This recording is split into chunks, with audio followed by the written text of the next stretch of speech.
More heat.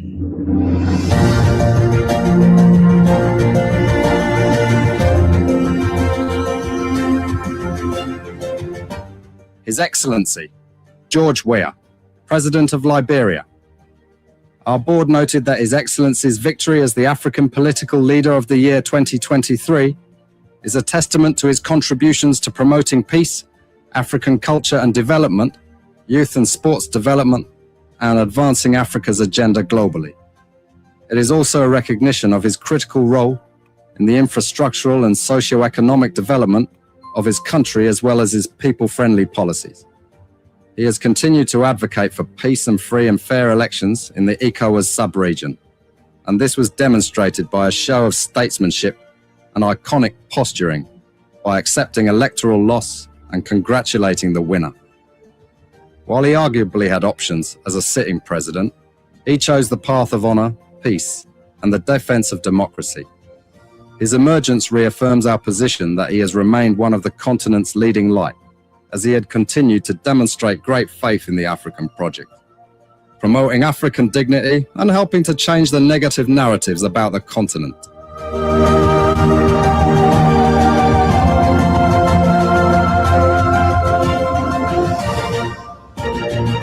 Before we could become journalists today, we are citizens.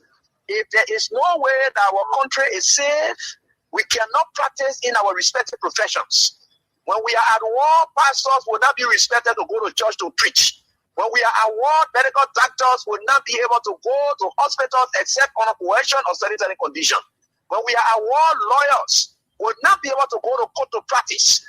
That's why when you see these things happening, whether you are a lawyer, whether you are working a profession, you got to step down and protect your country, so that country will provide an avenue for you to be the kind of person that you want to be. And that's where we are now. What happened on yesterday was wrong. It's still wrong. And no matter what it is wrong. We are seeing things happening in this country, and people are now seeing it as being right because the Asa is there. And these are things that we got to be stand up. To be a patriot, you have to stand first on the side of the law, because the politicians will go away. The regime will pass away, but your country will stay. The law will stay. Your patriotism vow will continue to stay on. And these are things that we got to stand up for. It doesn't matter how people feel, what kind of side you want to be on. We just got to speak to the truth, and that is very much important. I see in the next few months a nicer country, a very noisy country, rowdy country, a heavily divided country, a very tough economy, a sense of elitism by those who are coming at the hem of authority.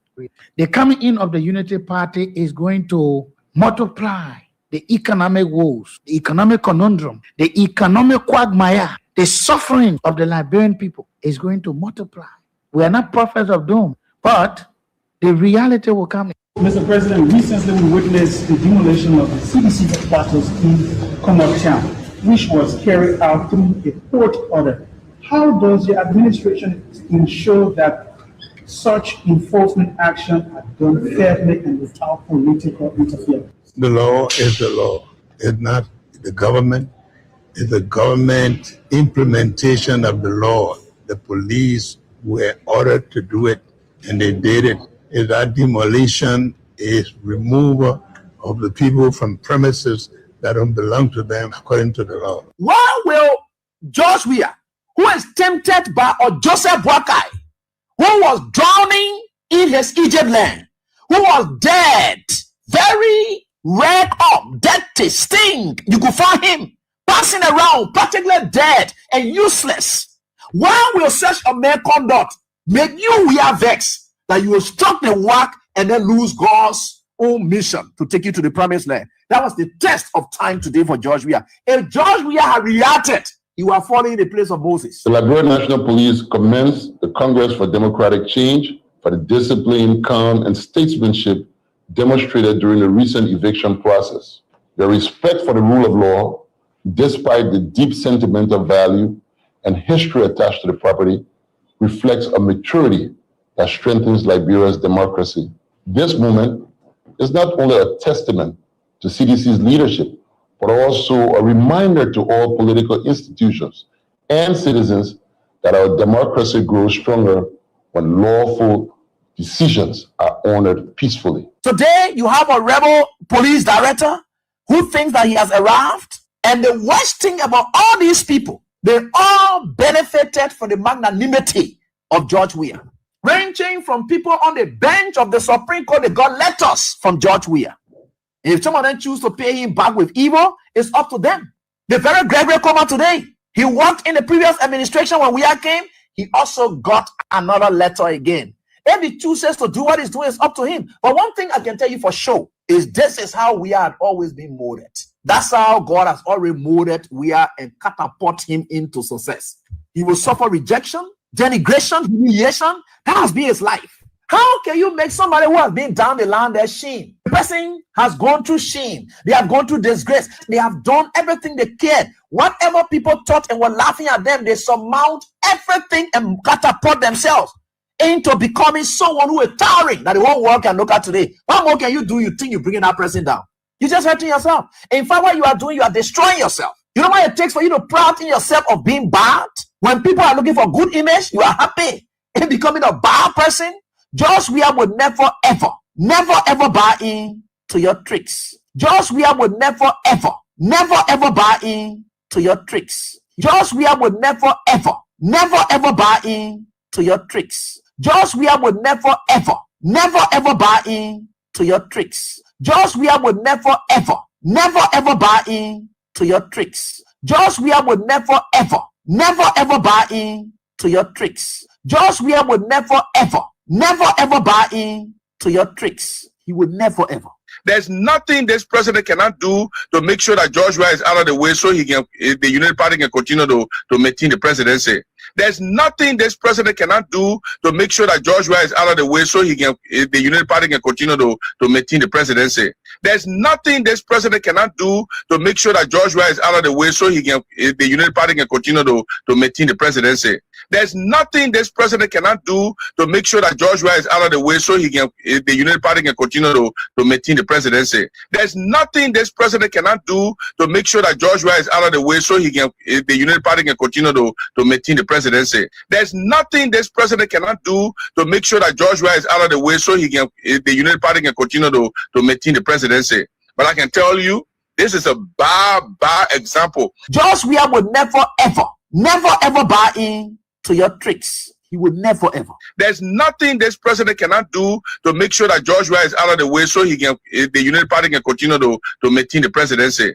But I can tell you, this is a bad example. George Weah would never ever buy in to your tricks. He would never ever.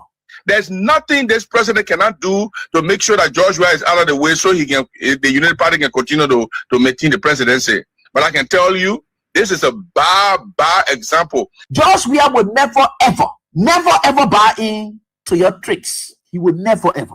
There's nothing this president cannot do to make sure that George Weah is out of the way so the United Party can continue to maintain the presidency.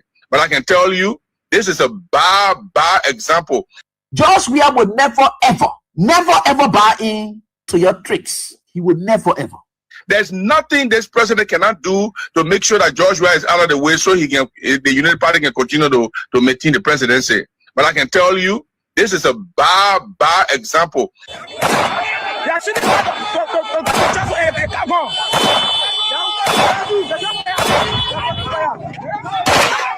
You see that?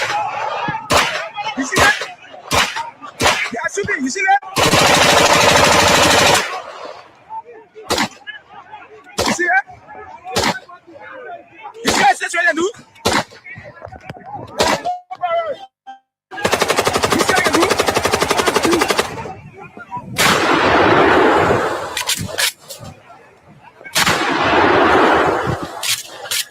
You see what I do?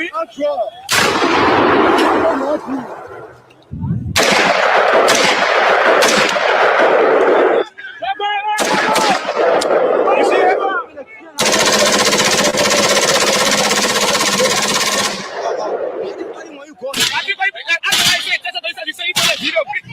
I don't want to say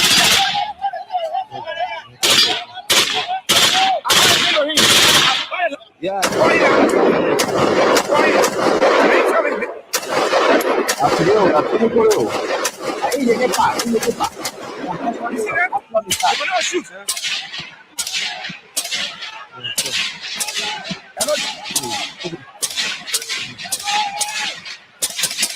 You see that? You see what the state together doing? They can't shoot it on. They can't pass.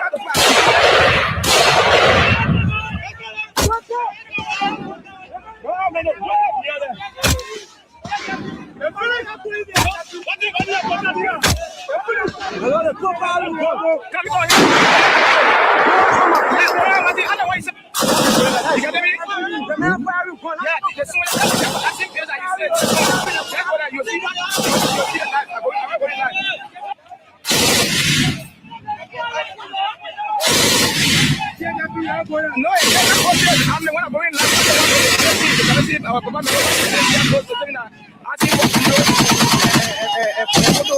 the protest.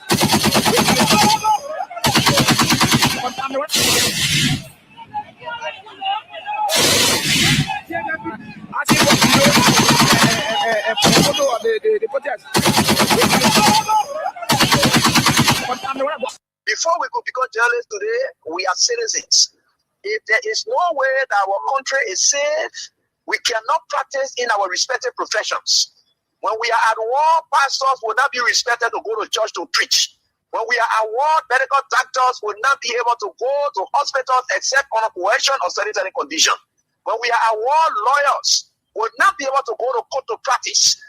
That's why when you see these things happening, whether you are a lawyer, whether you are working a profession, you got to step down and protect your country so that that country will provide an avenue for you to be the kind of person that you want to be. And that's where we are now. What happened on yesterday was wrong. It's still wrong. And no matter what it is wrong.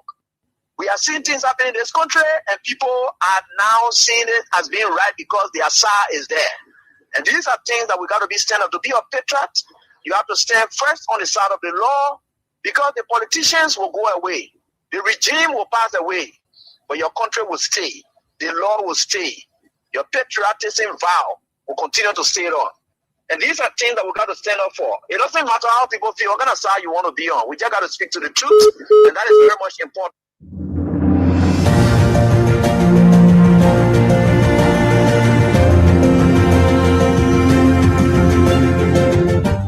His Excellency, George Weah, President of Liberia.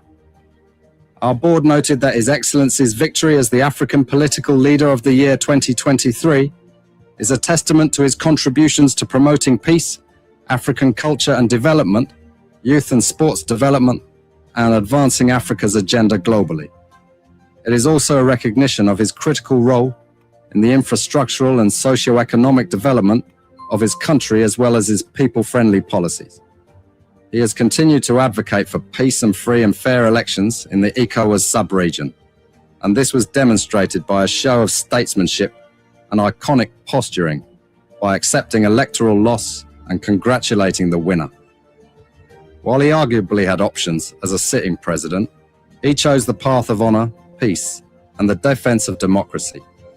His emergence reaffirms our position that he has remained one of the continent's leading light, as he had continued to demonstrate great faith in the African project, promoting African dignity and helping to change the negative narratives about the continent.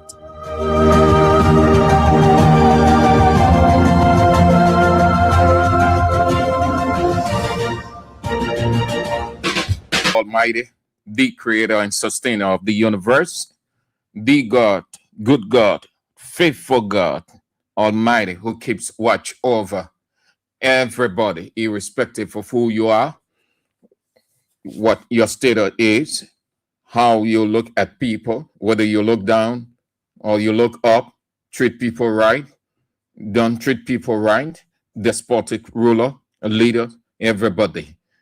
In the fullness of time, he exacts justice and fairness because he's the God of justice. We are grateful.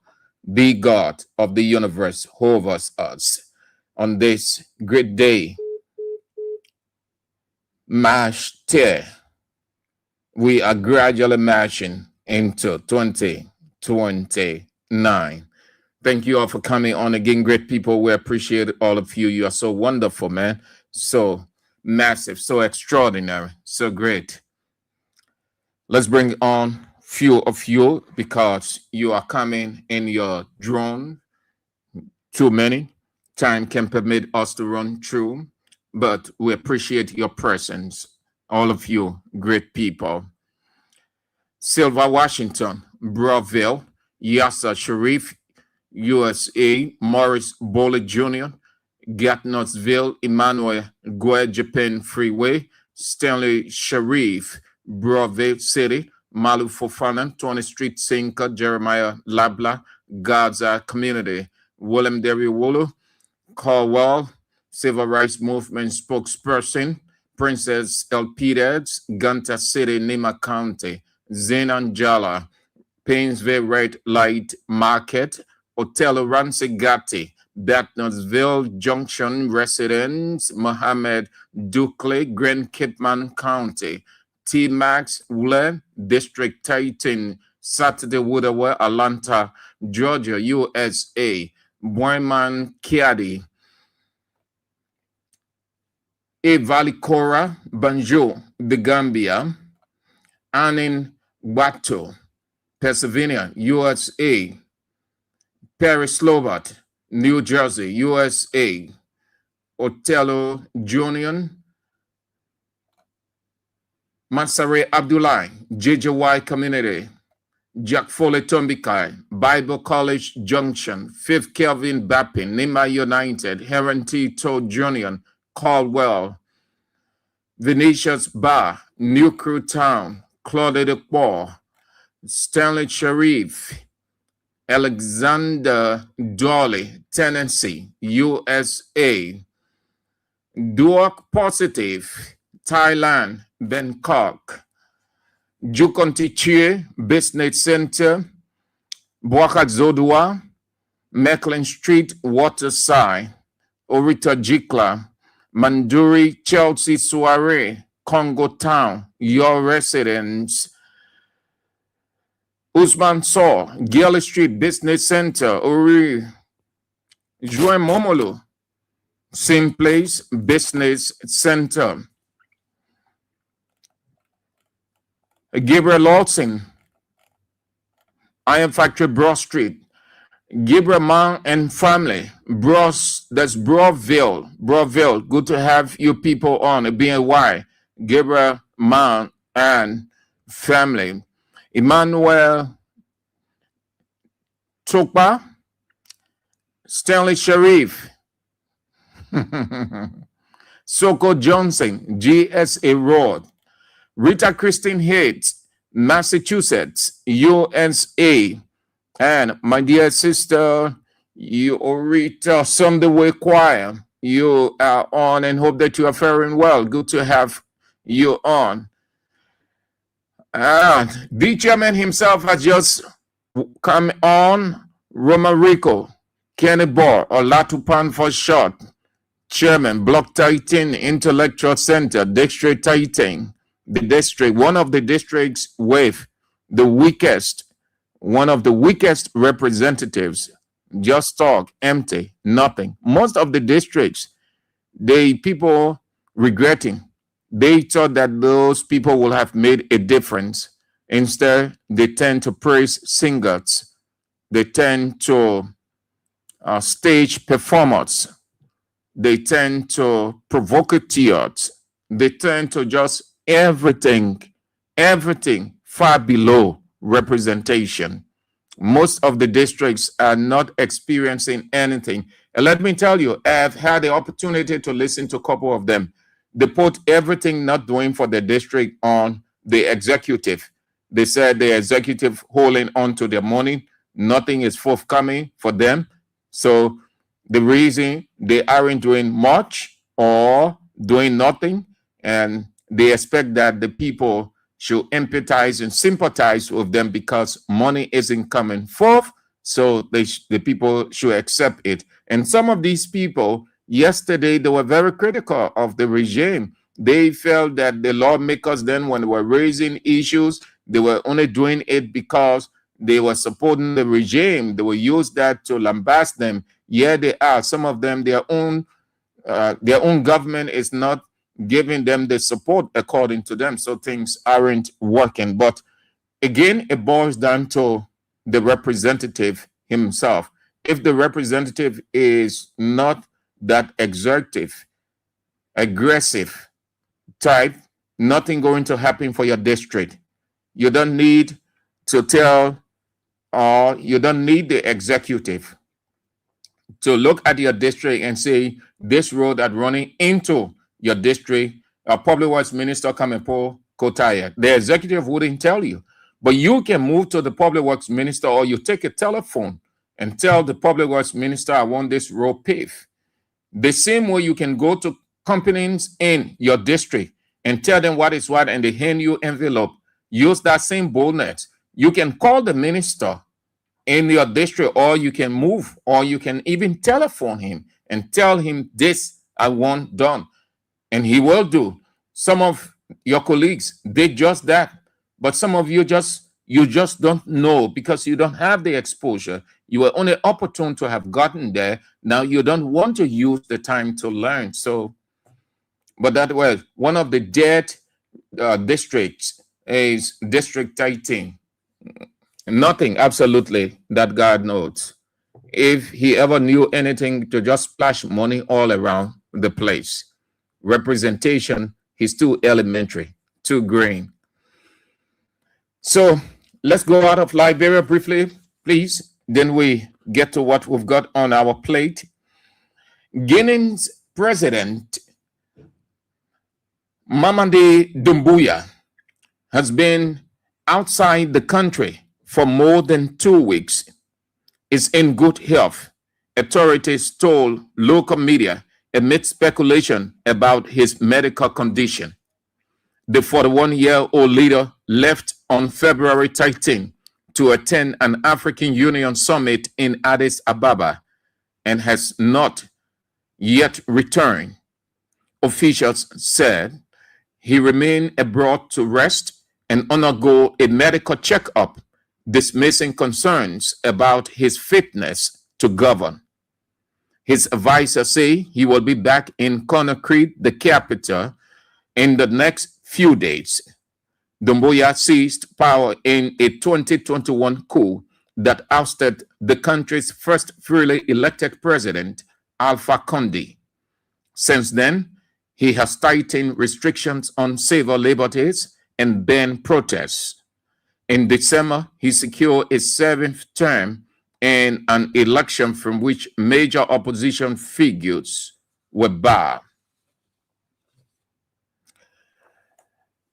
Former Senegalese President Macky Sall has entered the race to succeed United Nations Secretary General Antonio Guterres, whose term ends in December 2026, after being nominated by Burundi and presented by President Evariste Ndayishimiye in his capacity as African Union chairman.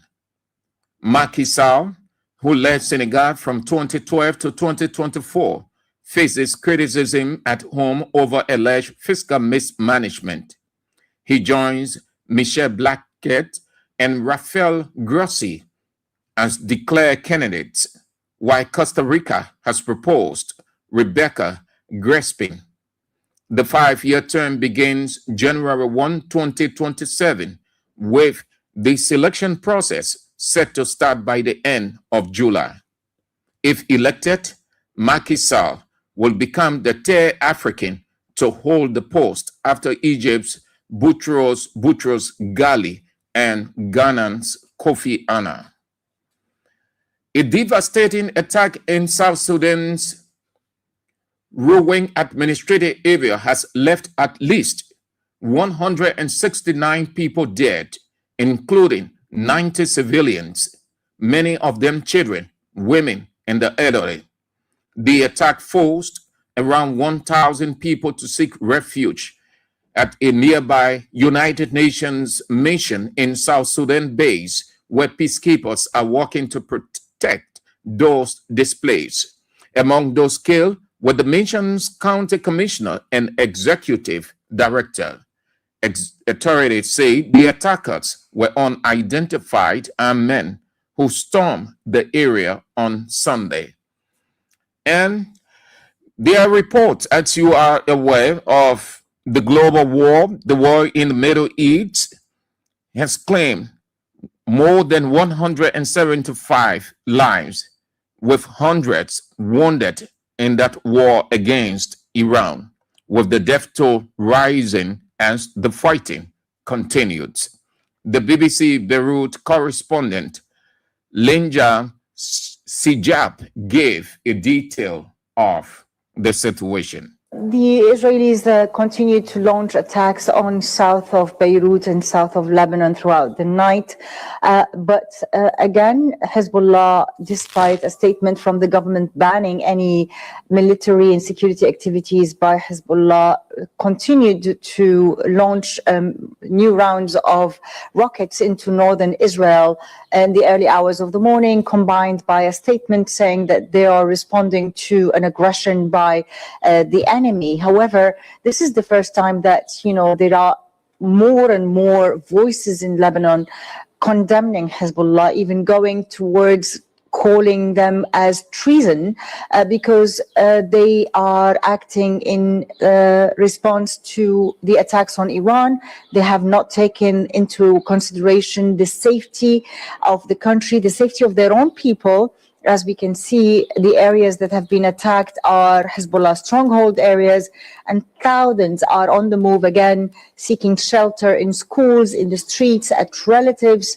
This is something that the Lebanese have lived 15 months ago when Israel attacked Hezbollah in September of 2024, and now they're living it again solely because Hezbollah decided to take action and drag the country into the war.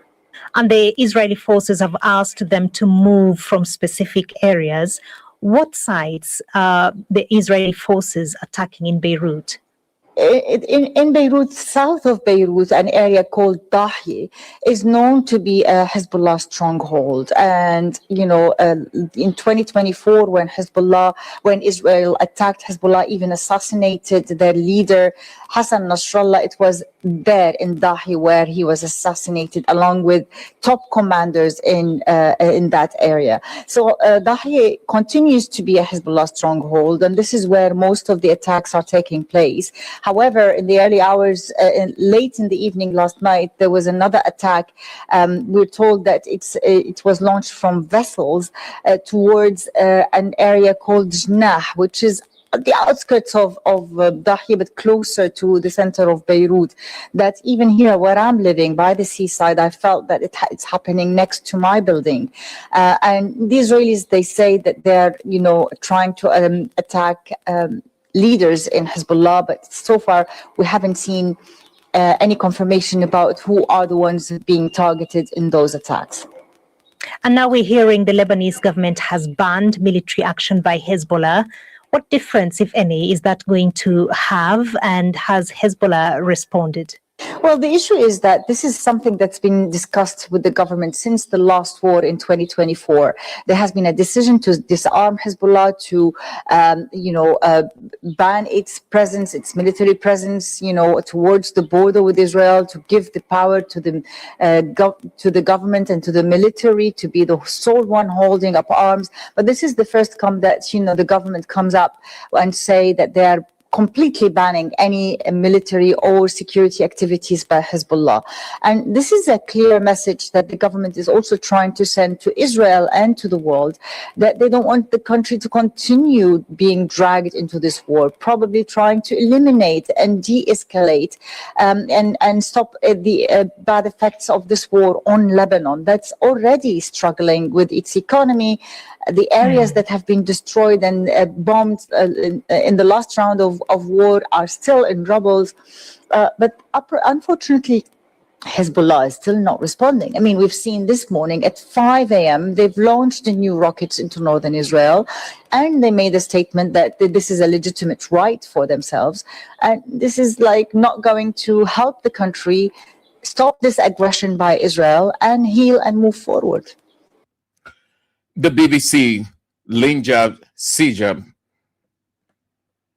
Beirut correspondent on the twist of the war with Israel, focusing on Lebanon that have for several years housed the Hezbollah group that is claimed have always been supported by Iran. Yes, is this what we have always talked about, and our people will hide. Illness is illness. Illness is just like pregnancy. No matter how long it is, it will stay sure. When you're ill. And it's all but fair you tell the people what is it. In Liberia and some part of the world, or particularly some African countries, they will hide the health of the leader. They will hide. We saw the situation in Nigeria a couple of years ago, and even with the current. Then our country, Liberia, Mr. President comes to the presidency. He's not well. Everybody knew from the onset. In opposition, he wasn't the normal of a person. He was battling illness. Many times he could not make the campaign trails, except the ones in Monrovia. And even as that, he was medicated properly so that he will go to do a public address, and he was guided and time not to speak for more than 15 minutes. Fast forward, it came a time that he was out of the country for pretty close to 2 weeks. Nobody could say anything. His office could not say anything. The various officials could not say anything. And there was this concern from the public, legitimate concern, because the president is the property of the people. The president was elected. He did not appoint himself. So everything about the president, the people must know. When you tend to hide illness, it's just a matter of time. One thing that is certain, that no one hides. You can hide sickness, but you can't hide death. And when you hide in sickness, you are also saying that it is good that the person died. You always want to be honest. What we've just read from Guinea, that the leader, the man who was just elected president, Mamadi Doumbouya, remained out of the country, no information flowing. Curiosity started running high. And then his official said he remained abroad to rest and undergo medical checkup. Now, what would it have taken our country at the time? Our president was not seen in the country for pretty close to 2 weeks. What would have happened had they just said just what Guinean authorities said? What wrong is it saying the president is not feeling well? The president is on a routine checkup. Ellen went for a routine checkup here. George Weah went for a routine checkup. There is nothing wrong with it. You are a human being, you get sick. And once you have the means, you have to go for a routine checkup. And even you don't have to be sick before you go for a routine checkup. You just have to make it a normal routine so that you will know. It puts you in a position for anything, precaution. So you take the necessary precautionary measures. There is nothing wrong.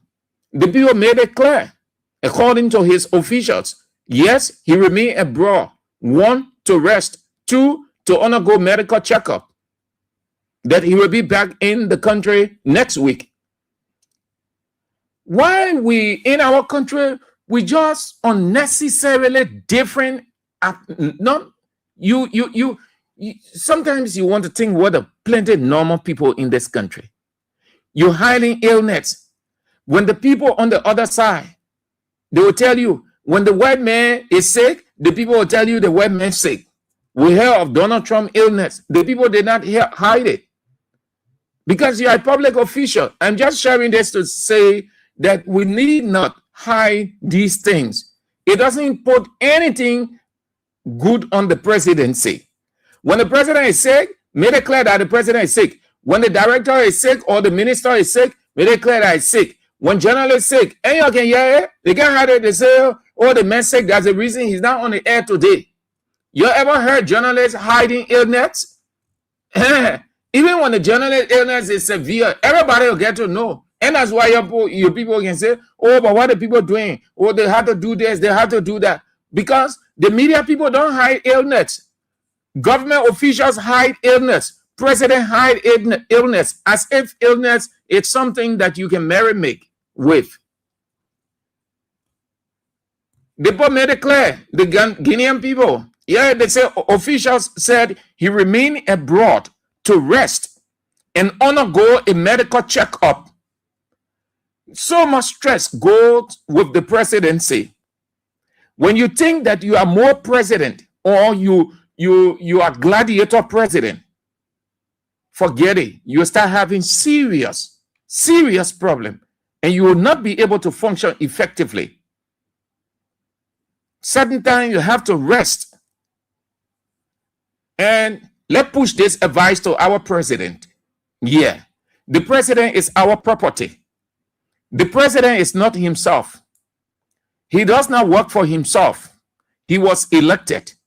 He is not in anything private affairs. He's in public affairs. Hence, everything about the president has to be known.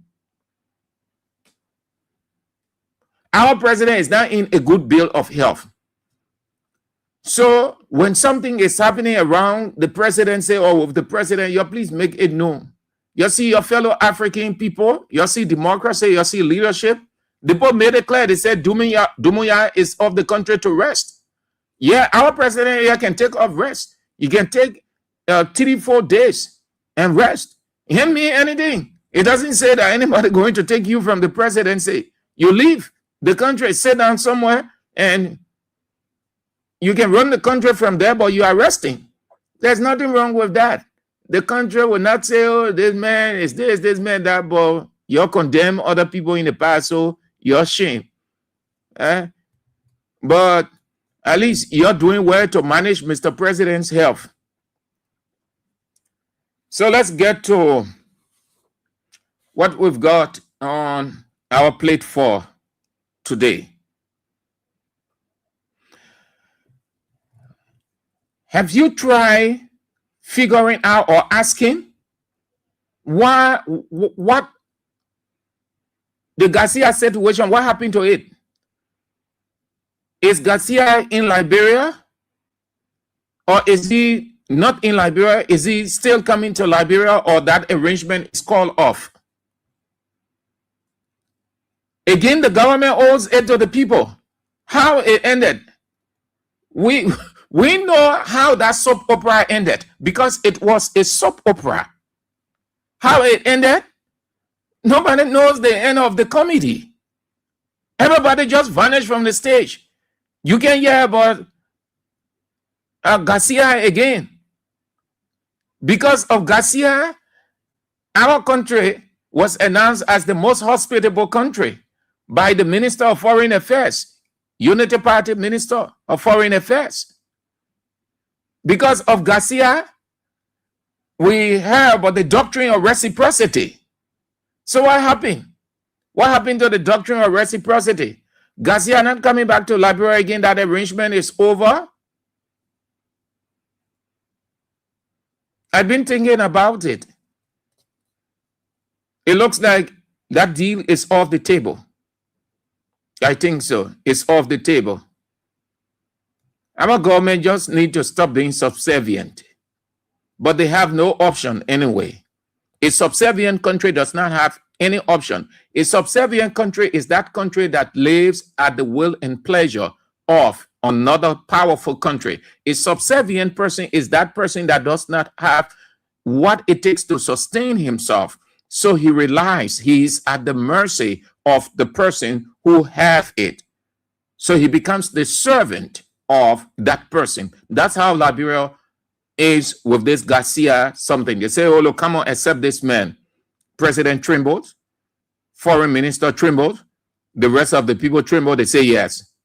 Immediately they call a news conference to announce that they accepting Garcia because Liberia is a hospitable country. They were very aggressive, very energetic, very proactive. What happened with that deal? It's off. All right. So we wait till it's still on the table, but maybe America may have put a pause on it. Let's move to Alexander Cummings giving up on the presidency. Alexander Cummings does not want to be president of Liberia. No, Alexander Cummings does not want. Alexander Cummings has resigned to the fact that he can't be president of Liberia. Please, I want you people to look at Cummings well, look at the Cummings politics. Within the Cummings politics, you will see the resolution. Cummings does not want to be president of Liberia any longer. Alexander Cummings knows that the people of this country have given up on him. They have no trust in him again. He knows that under no condition can he be president of Liberia. He has resigned to that fact. I told you people, if you look at Cummings carefully, you will see that even prior to the 2023 runoff election, and in the runoff election, Cummings tried to play the deceptive politics. The deceptive politics in politics is where you try to please everybody and it is not possible. At one point, he goes to former President George Weah that he is in support of his decision as one of the runner-ups. Then he goes to President Joseph Boakai in opposition then as, or to give him the boost. He stopped short of making a decision between the two gentlemen, but announced that he was not endorsing anybody.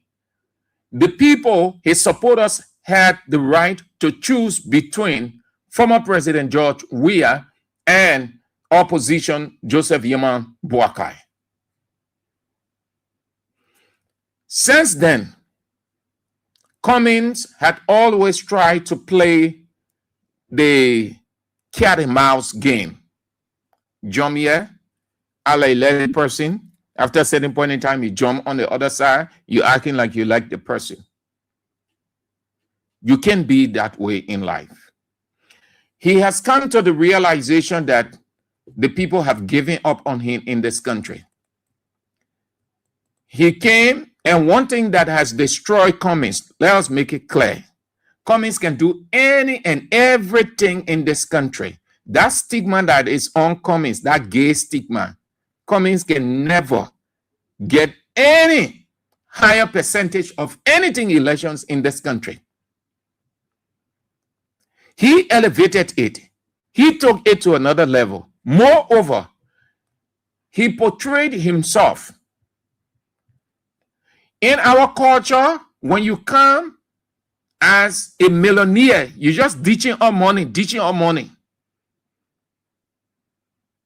The people will see you as a good person. They will respect you. They will cheer you up. They will give you the best of all praises. But there is the inner skepticism.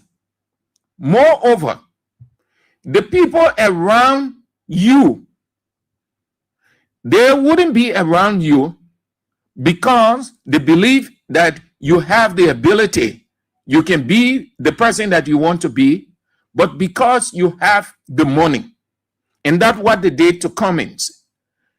Cummings was ditching out money all over the place. The guy saw it. You remember the situation, the 75,000 United States dollars that vanished between the man who Bouakai sent to the United Nations, Louis Brown, and James Collet? That 75,000 United States dollars today has not been accounted for. And there are others. A man who had always talked about accountability, that you can do the same thing over and over and expect the same result, never called for an investigation for that money to be accounted for, a levy. And there are others.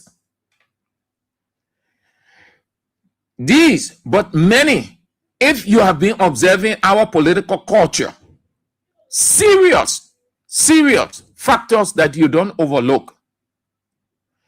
So he knows that the people done with him. His decision now is he's leaning, as he has always done, or trying to solidify his collaboration with Joseph Yeman Bouakai. Let it not be a surprise. You hear when Cummings announced that he will not be contesting the presidency, but will be supporting President Joseph Yeman Bouakai, given that he has done this, he's doing this, he's doing that. The last time I told you people that, look, this country, you can rely on any opposition person. We don't have a strong opposition base. You don't. You either build yourself, build a strong membership base, spread your tentacles everywhere, solidify, then to rely on another person. There is a high degree of vulnerability in our political culture. If you think that that person going to stand with you, or that person is focused and determined, that is a lie. Given what has come out, I am convinced that Cummings don't want to contest 2029. Cummings would rather throw his weight behind Joseph Yeman Bouakai. Let me share something with you he came out with. You can analyze it for yourself. Word for word, I should quote him and not paraphrasing. He said, I am happy if President Bouakai is successful and makes it more difficult for us to defeat him. Let's put the first line in context first. I am happy if President Bouakai is successful is an expression for I wish that he is successful. That's what the first line means. Say that to anybody, the person would know that you're in his interest. I'm not saying that he should have said negative of the president. I am only saying contextualizing the line, or putting my little understanding to it. If I said, I am happy if you are successful, it means I want you to be successful.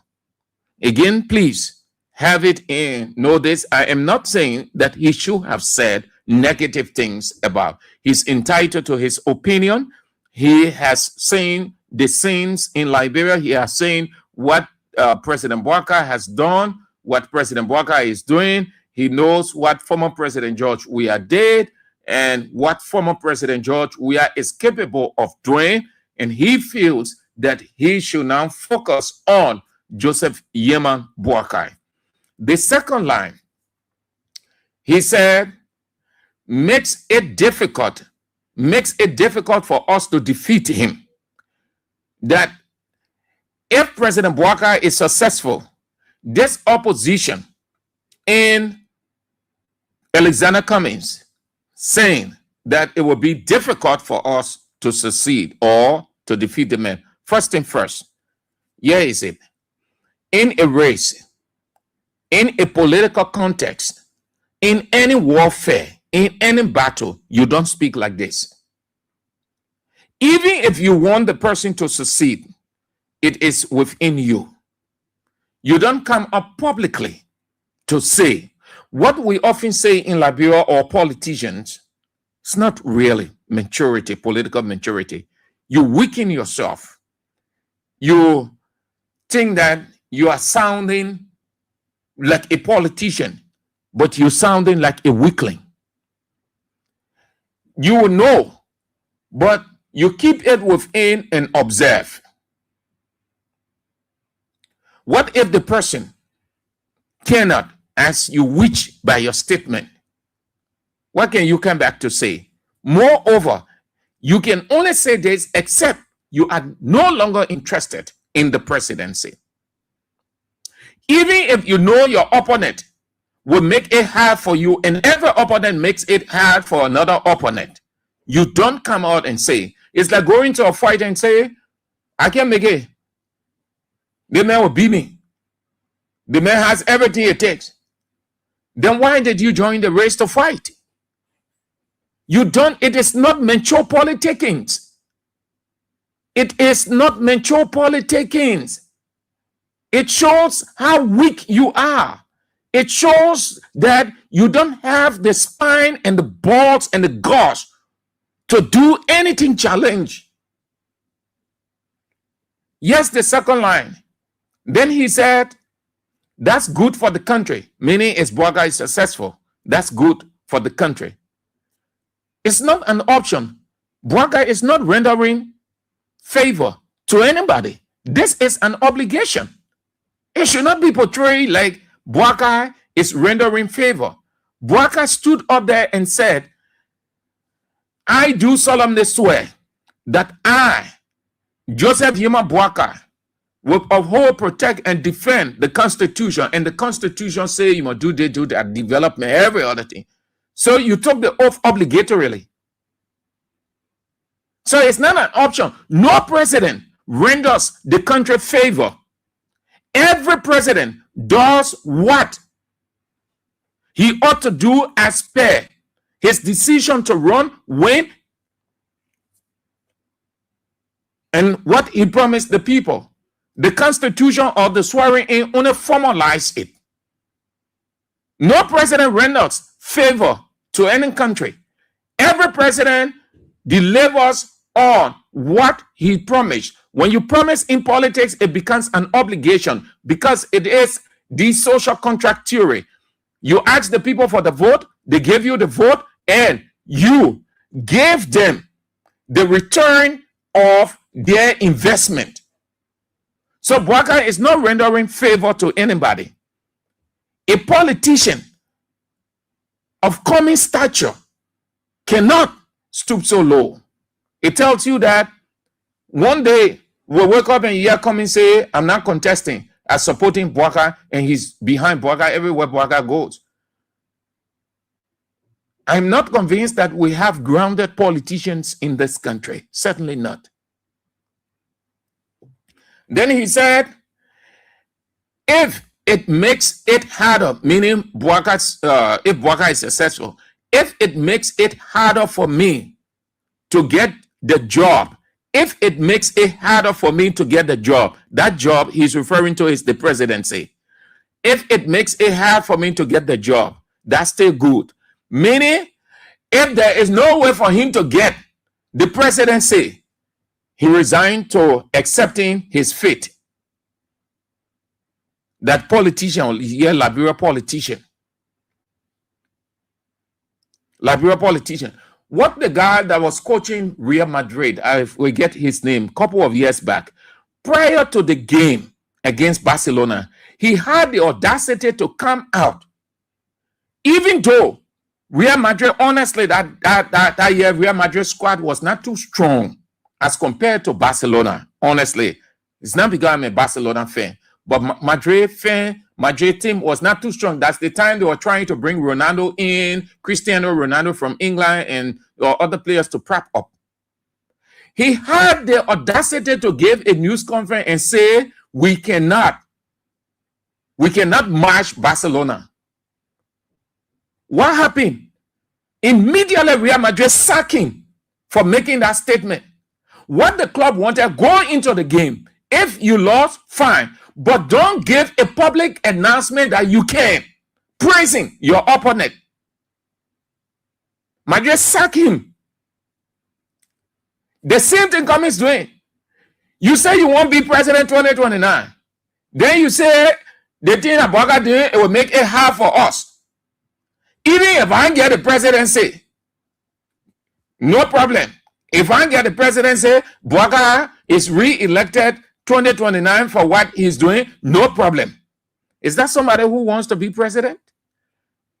Yesterday, United Party was in opposition. They were telling you it is not their responsibility to do X, Y, Z. And truly, when you are in opposition, you don't have the obligation to do X, Y, Z development. You do it per your will. And the government can stop you. But it is not a constitutional responsibility like the president has when you are in opposition to do. But you can do at your will. Like you see other opposition people doing. They're building bridges, they're doing this, they're doing that. It is by their own will. It's not an obligation. You don't say, if I get a job, no problem. No, you are not a politician. You gave up too early, too soon. And because the people know that Cummings is a weakling, so what they have been doing, they have been trying to draw him closer. You saw the county meet stuff? They pull him like a statue, like Stingray, Reza Bouakai. And you saw that? Before then, there was in the VIP room at the stadium. So here's the last part to this. Cummings can help Bouakai. Bouakai don't need Cummings. Cummings can help Bouakai because Cummings does not have the number again. Cummings' little number has vanished. The only person in the whole war, the only person in the whole world, the only politician, the only political party in the whole world with 1% that record that Cummings. No country in the world, no country, even unpopular politician will have that ratio or that number. No. What that tells you, the person is insignificant, very insignificant. Can't win anything in this country. So Unity Party don't need him. He needs Unity Party. He needs Unity Party to survive. Look at his headquarters. His headquarters, it's done. He's now realized that he spent so much money. It looked like his partners are now pumping in the money again because they didn't see any sign. They're not convinced that he can become president. No man is an island. Ellen Johnson Sirleaf, former President Sirleaf, lobbied for money to become. CDC and George Weah lobby. That normal thing of presidents around the world. Nobody who wants to be president get money in 6-7 rooms that you just walk and take. No, you lobby. You lobby. And the law provides for that. But the law has a ceiling or the amount that you can lobby for. It's in our constitution, but the people don't go by it. You can lobby that certain amount, you can't go beyond. So the lobby, besides the little they have, they also promise people that, my man, give me XYZ, won't get the presidency, this is what you have, this is what. You see Douglas sitting at Freeport. Douglas isn't at Freeport because he is one of the greatest port experts in the world, but he pumped so much money from America into Bouakai's campaign, into Unity Party campaign, so he has to be rewarded. Most of these people that you see around in certain positions, they pay. They pay, so they have to be rewarded. They have to get their money back. Cummings is not a millionaire. He hasn't been a millionaire. No. So you can tell that the money is not forthcoming. Look at his headquarters. Look at his people. How many persons do you see with Cummings? How many? Most of the people that were around Cummings, they were around him because of the cash that he was dishing out. But it's not forthcoming again. What happened? They're off. Who are they turning to? Almost everybody turning to Musa Bility. Why are they turning to Musa Bility? Because of the catch.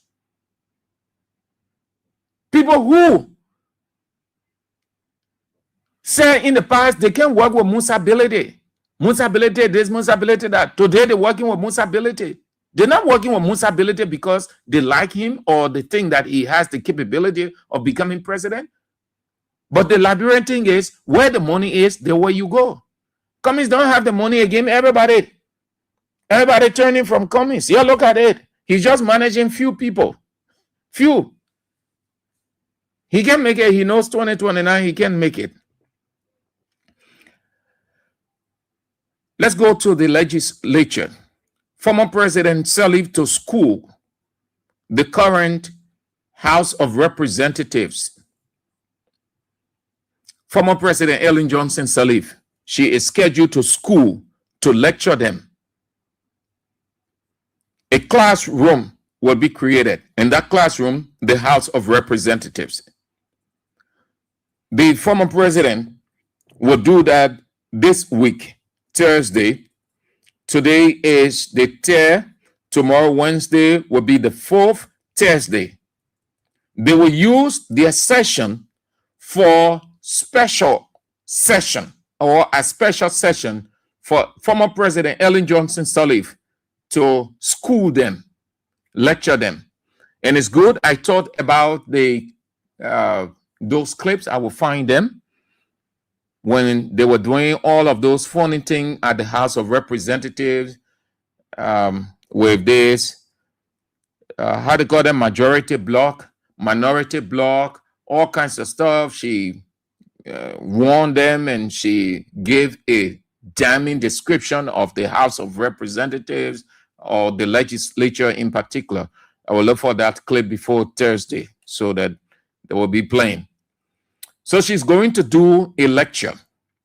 She got the invitation to deliver the lecture from Yellow Machine Speaker, regime speaker, the speaker that has been embroiled lately in infidelity, Richard Combs. The former Liberian president, according to her office, accepted the request, and she will describe it as a meaningful opportunity for engagement with the Yellow Machines and the other people. According to her office, the necessary details of her appearance have already been worked out, and the stage is set for Thursday, except there is a change, but that what came from her office set for Thursday. CSA boss Josiah Joker was booed at the Ministry of Transport. He had gone there to quiet the tension. The anger is so high, running through almost everybody. This thing of taking transport ministry function and passing it over to the Liberia Traffic Management. He had gone to the Ministry of Transport to intervene in the strike by the employees who are opposing the government's decision to transfer vehicle registration and driver license to the Liberia Traffic Management. The aggrieved workers will argue that the decision to transfer those two significant, important components upon which the Ministry of Transport rests will lead to job loss. they will be out of job completely. Nothing going to happen for them. They will only be existing as government employees, but they will have nothing to do. They will just be moving around in the building in the name of government employees, but doing nothing. So he went there. And the people saw him. The anger increased. They started booing. But some of the officials, they tried the best they could to quiet, bring the rising tension or atmosphere under control. And he managed to talk a little, but that didn't go down well with the people because that's not what they want. And they feel that he's not the authority to make any decision there. It's between the Liberia Traffic Management and the executive, even though he is an executive appointee, but they did not see him as a person with a voice to make any difference. He tried the best he could. Again, trying to get out, he was booed by the people. They are frustrated. They are vexed. They are angry. That will take us to Finlay Kanga accusation. Finlay Kanga is President Joseph Boakai Daha Unity Party supporter, whom he appointed as head of the office of the Ombudsman. Over the days, things have been coming out on him that he was soliciting bribe money from in his office and out.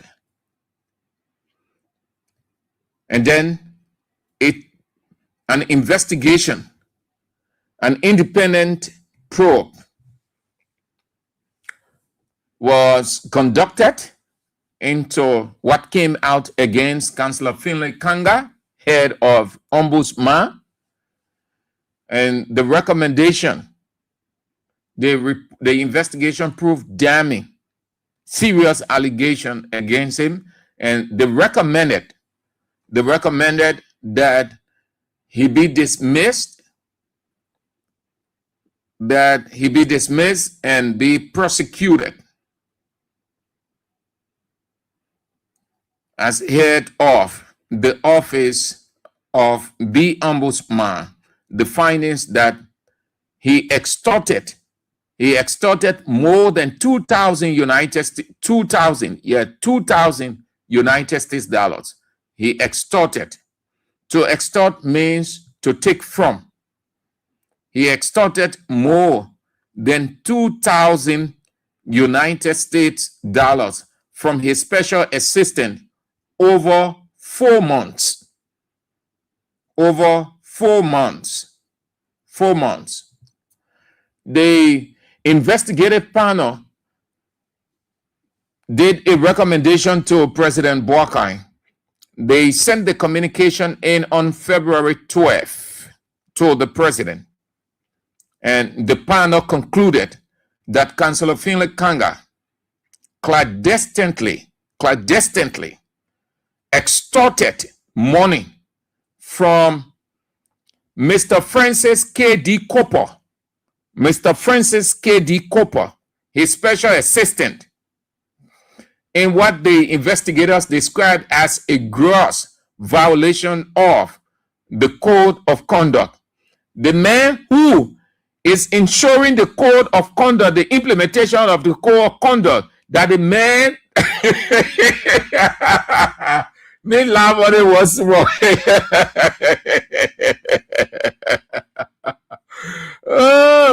I know where Emma, when they thinking about Emma Glasgow laugh.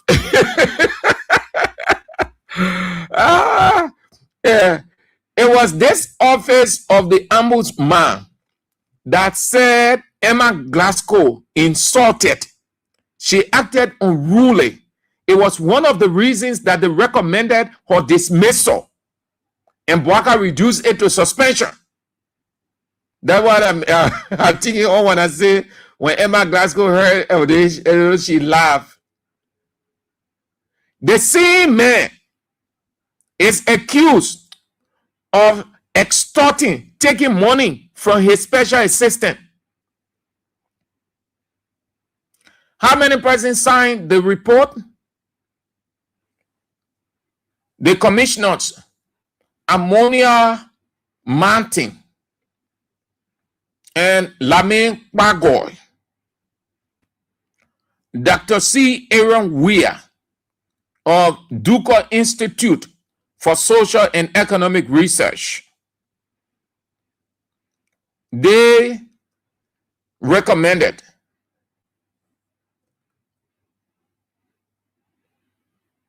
what other things? The chairman demanded 50%, according to the investigative finding.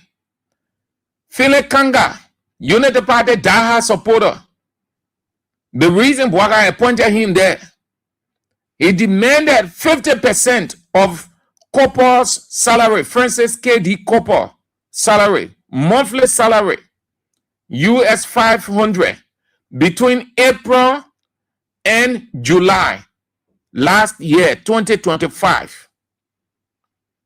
Additional payments of US 30 to 35 monthly for scratch cards were also required, meaning he would take 30, between 30 and 35 United States dollars, apart from the 2,000 from the man's salary.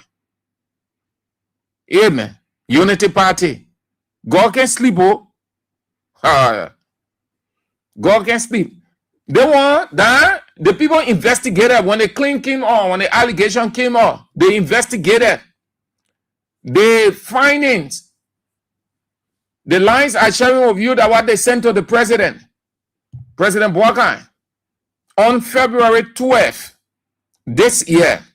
They addressed the communication to President Bouaka. The panel concluded that Kanga clandestinely extorted funds from Mr. Francis K.D. Copper, his special assistant, in what investigators described as a gross violation of the Code of Conduct. The man who is ensuring the implementation of the Code of Conduct, that the man accused in this thing. Yeah. Let me see. Okay. They say February 12th. His Excellency Joseph N. Bouaka Sr., President of the Republic of Liberia, Executive Mansion, Monrovia, Liberia. Your Excellency, subject, transmitter of investigative report in the matter Copper versus Kanga. Copper versus Kanga. That's the report before me, the copy.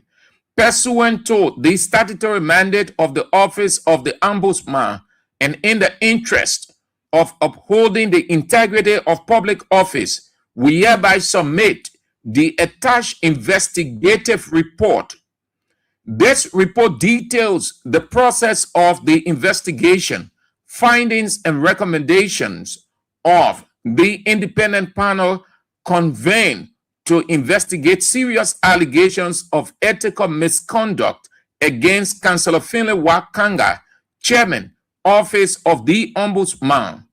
The investigation was commissioned based on a formal complaint filed by Mr. Francis Copper, Special Assistant to the Office of the Chairman.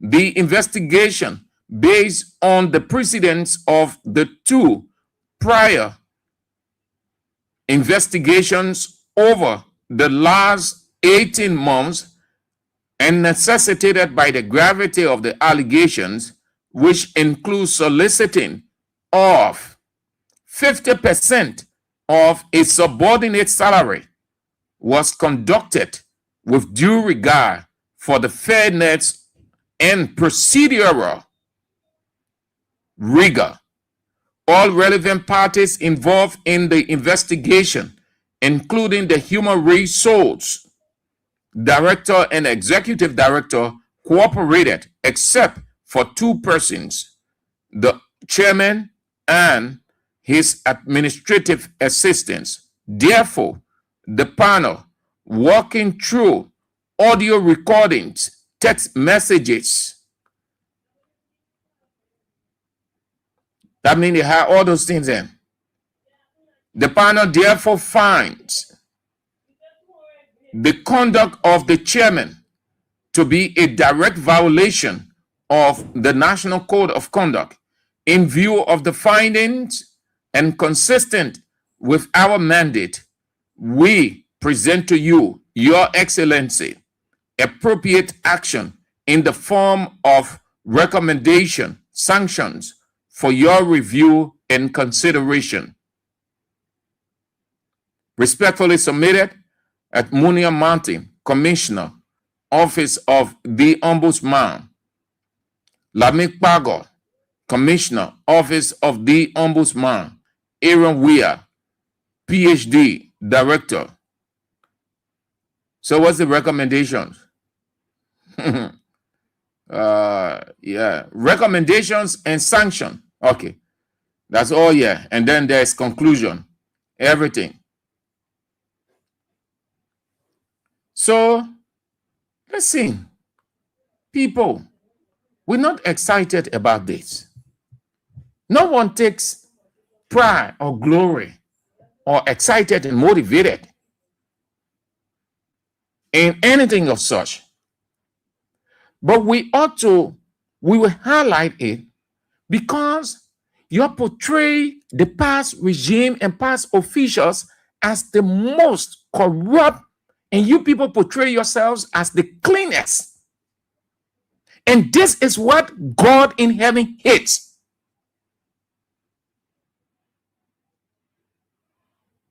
Here you are. What becomes of the code of conduct? Who going to respect that thing? And nobody respecting anything called code of conduct because the very president said he will get time for code of conduct. But you in it feeling kanga, reputable lawyer as you are, you see what United Party people can do. We're telling you, don't accept that position. You have too many options available to you as a lawyer. You didn't need government job. When United Party was in opposition, you were surviving. You are not in government job. But you people felt that, oh yeah, Bwaga Kana, Bwaga de me, Bwaga de, Bwaga da. Yeah, let's prove a point to the CDC people. We have messed the country up. Oh no, we are ombudsman while a day. We're coming to straighten it up. Look at that kind of thing. Your own staff, not somebody from us, your own staff, you subjecting the man to financial degradation, taking the man money, exploiting that labor exploitation here.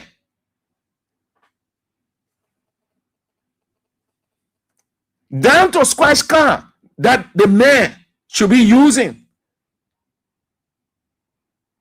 And I know it happened to the other people in the office, but only the man had developed the bravery to raise the issue.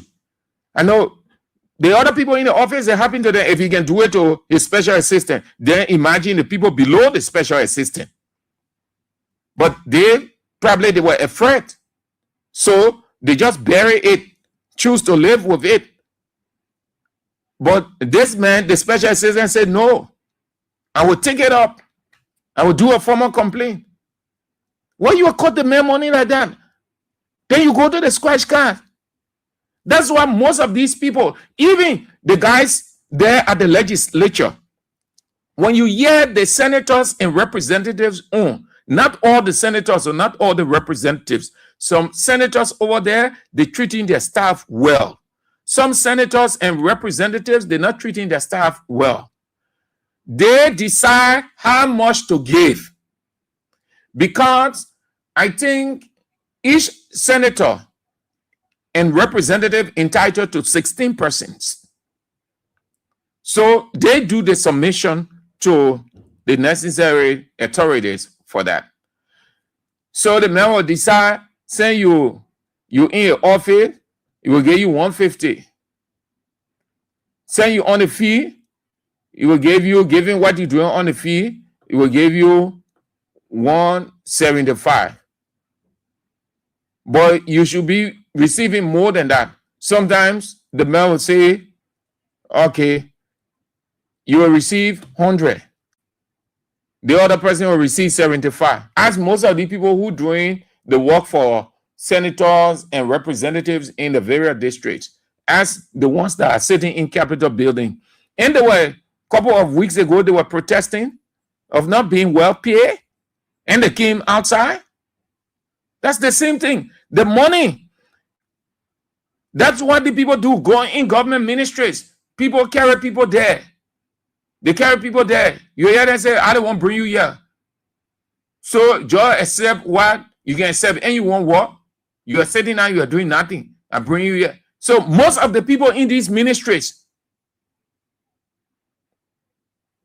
that's how they're being treated. Most of these government officials, senators, representatives, don't see some of the warning I can be yelling, screaming at other people. Go check their staff. See how their staffs are underpaid. They're receiving the money, yet they're underpaying the staff. They're putting it in their pocket.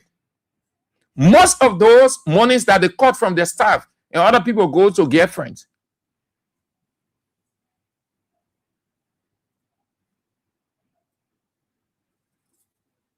The ombudsman man. The ombudsman man. All right. So there is this reptilian. They say another one, another boy has been sodomized. Let's see. Let's hear something. There's something that then we go to the line. Let's hear from this lady. What is she saying? The other pimples are tied on him.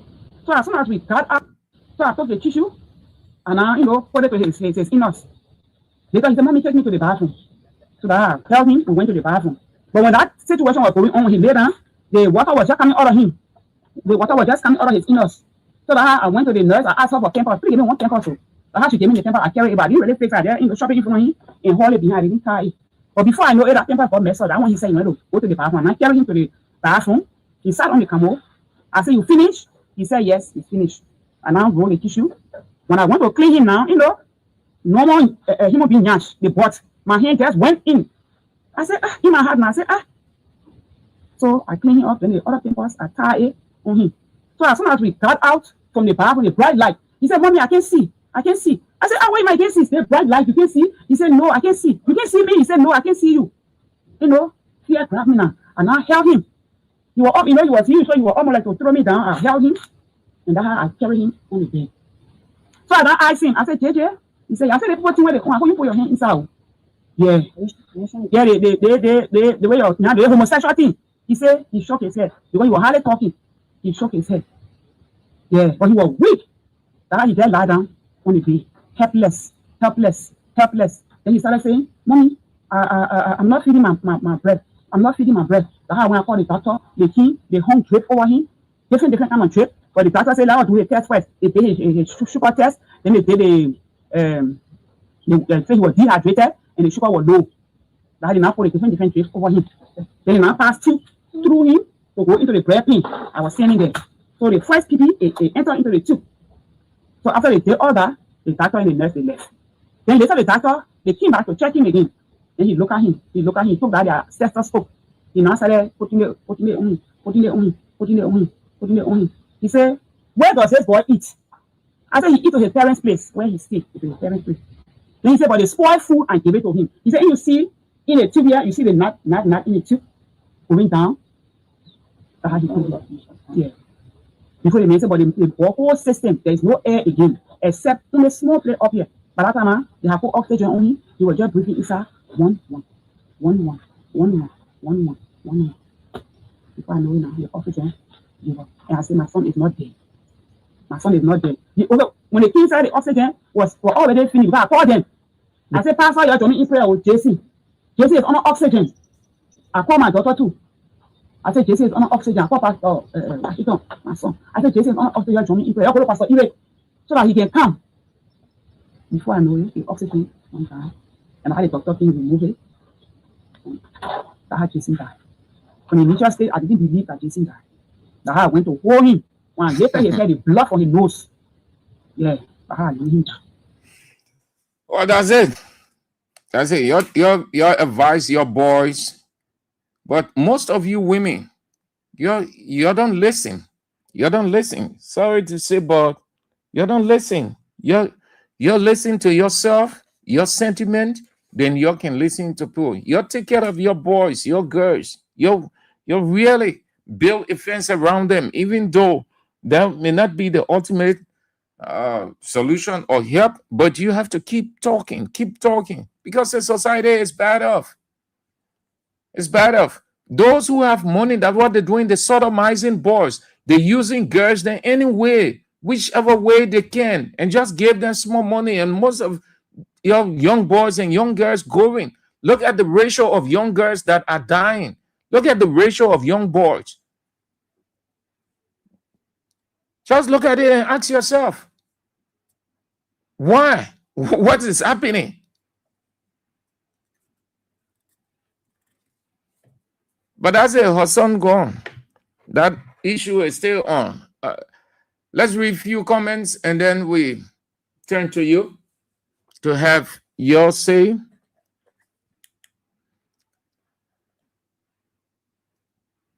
Dubon Hill, yes, welcome. David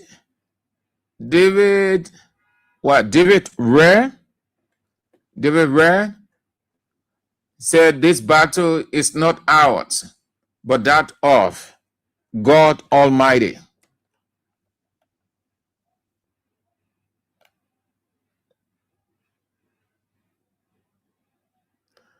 Emmanuel Broad, I appreciate the way and manner in which the Director General of the Civil Service Agency was booed by employees of the Ministry of Transport.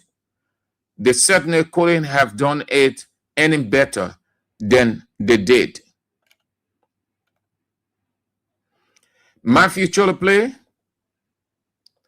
from the beginning, we told Cummins when he was coming into Liberian politics, we told him here in America, join with CDC if you want Liberian people to know you better. And what happened? He refused, eh? Yeah. Okay, thank you, Josephus. Manuel Pellegrini. Yes. Thank you, Josephus. That was Manuel Pellegrini. Real Madrid sacked him for going publicly to announce. They saw it as a weakness. You cannot be in a battle and announce that the next person is better than you. Thank you, Josephus. Yes, that's Manuel Pellegrini. They sacked him. James Freeman. Unity Party puppets believe in strategies, lines can survive in governance. The democracy governance go with performance and legacy.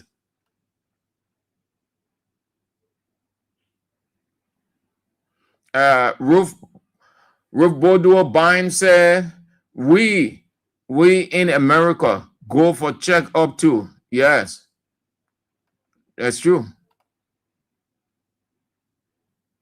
Rare always vice, yes, indeed. Our darling president, we is surely coming back to state power 2029. All right. Okay, so that's it. Let's go to the lines. 077-223-99-33 0886 30-44 97. The women's line 0777 9803 74 5.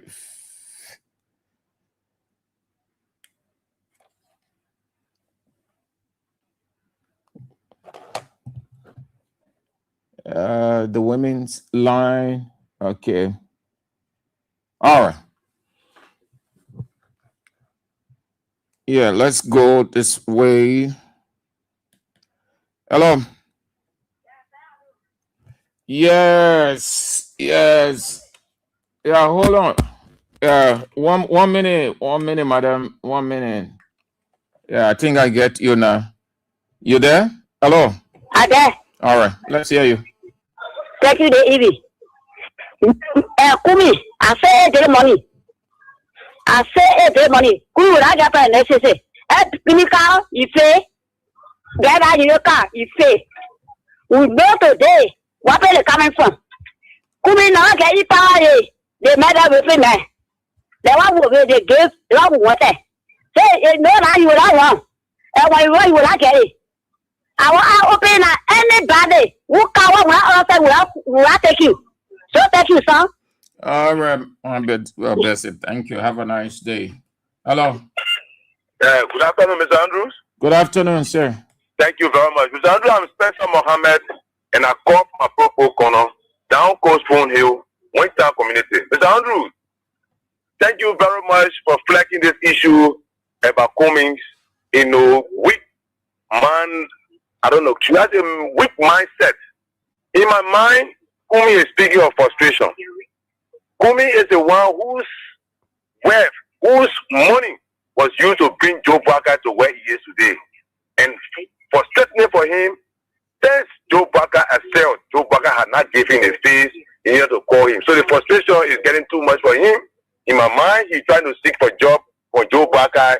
So he's trying to play that chicanery to get the attention of Joe Barker. How did he use his money? Yes.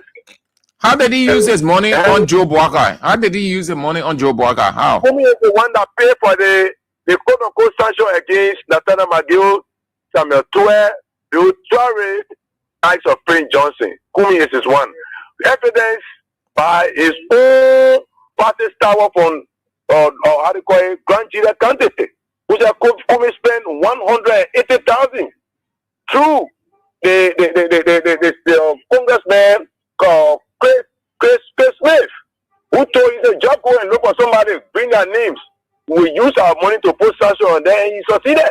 And today, Kumi is not giving the face. So the frustration is too much for him. That's why he's talking the way he's talking. But Kumi, you'll be to the 9, but we will defeat Joe Barker and return to the presidency. Thank you very much. The one with the CSA boss, this is just beginning and the downfall of this gangster criminal. The gangster paradise. They will be defeated. This is the beginning of the beginning. The promise that brought people rescue, it did not promise that brought people to come and take that job and steal it as the way they are doing it. But however, when the bamboo runs to die, the bamboo cannot hear whistle sign. This is the beginning of their downfall. Thank you, Mr. Andrews, for always giving us the opportunity to make our friends their own national issue. Thank you very much. Hello. Good afternoon, Mr. Andrews. Good afternoon. Good afternoon. Good afternoon. You're on the air. Thank you. This is the Common Board Chairman, and I'm T1 Willie. I join you from Sovereign District 4. Mr. Andrew is a clear irony in reference to the ombudsman. For you to be the watchman, then the reason why they name you a security guy, then you become a corporate of that same reason they're saying now to be a guy. That's a serious irony, and that is just a resembling of the Unity Party. The Unity Party is a kind of paradoxical party. They are just, opposite to every message they preach. Everything they said that they would do when they were coming to power, they are so opposite of it. So like just the example there with Finikanga. Finikanga is a people I know, but for you to be caught in stealing, not stealing big money but 2,000 US, some other money but 2,000 US, and when you go for a neighbor Finikanga, he wasn't caught in stealing, yo. They say extorted. Oh, start here. Okay, we'll quiet me, but we start now. Then I know now enough for you. Anyway, he has start, but on a most note, or Mr. Andrew, that office of the ombudsman were established. We thought they were going to go after or man the other Alexander Brown because that lady she escaped the court judgment on technical ground, and the court at the time, the High Court claimed that the office of the ombudsman was not established. That is how she escaped. She was left out the hole because she was in that neck there. She was giving contract to her brothers, and they were not, they didn't reach PBCC and whatever, transparency parties that they were to meddle with. So when they came out to the LCC, she was guilty. They came out to court, she was guilty. She flew to the Supreme Court, and the Supreme Court said the woman will not be held guilty liable because the office of the ombudsman was the one that be responsible to prosecute her. All right, Chief. Now the office of the ombudsman was established. We thought they were going to go after her. But anyway, that's the United Party. Like I said, they are part of the call. Thank you. Hello. Good afternoon, Sanju. Good afternoon. Yes, it's Papa calling from Joseph. Sanju, thank you very much. Sanju, the man that let people came with. Sanju, we have come official for war. Because when they can't say, we have messed the country up. So that the man that let them can't make they can't wait. Sanju, we have come official for war. So when they put in there, they thought they're going to do better. Now they're going to do worse. More than any before, more any government in the country. You getting me? So all people that all them because no see people in the office there with them. They tell me that you never there. They you never person. So when you're working the corruption that going on, it's taking like come to high for and two people put for us today.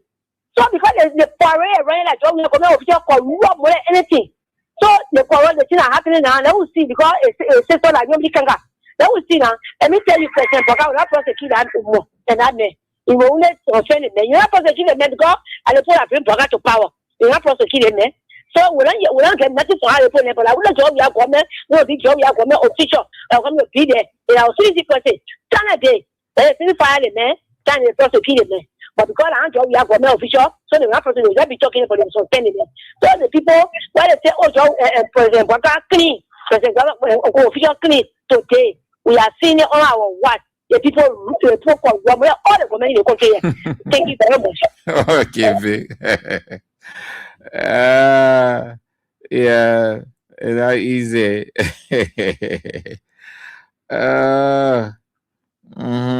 Yeah, that's not correct at all. Yeah, his reputation is dragging him out. Hello. Yeah, how are you, brother? I'm fine. Fine. And you?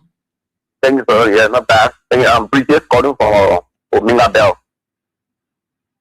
This government is just like what took place in Pharaoh, Moses, and God. Almost like what took place between David, Saul, and God. So I have no thing that will make them look good. But the time is coming. The stubbornness of Pharaoh is 10 years to go out and start more and more. They were carried into the Red Sea.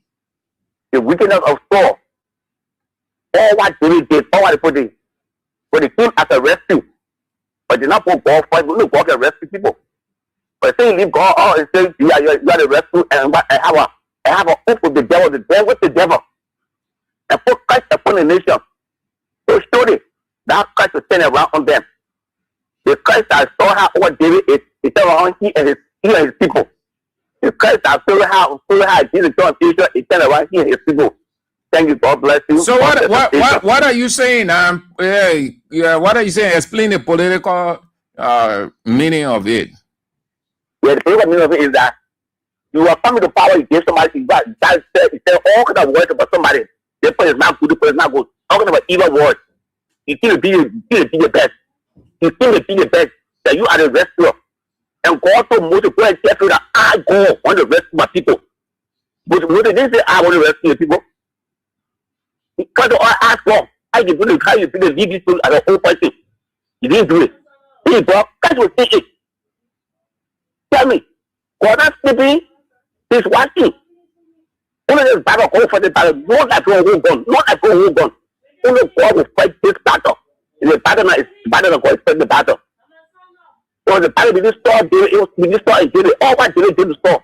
He did or so he didn't do couldn't kill in the case. What they want call his court.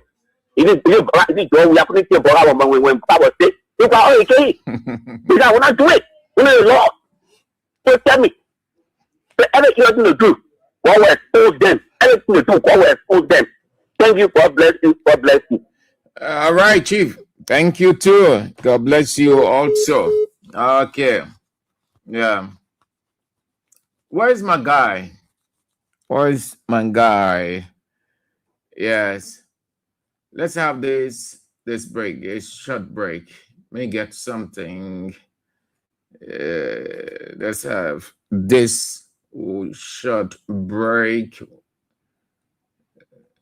Then we get something going.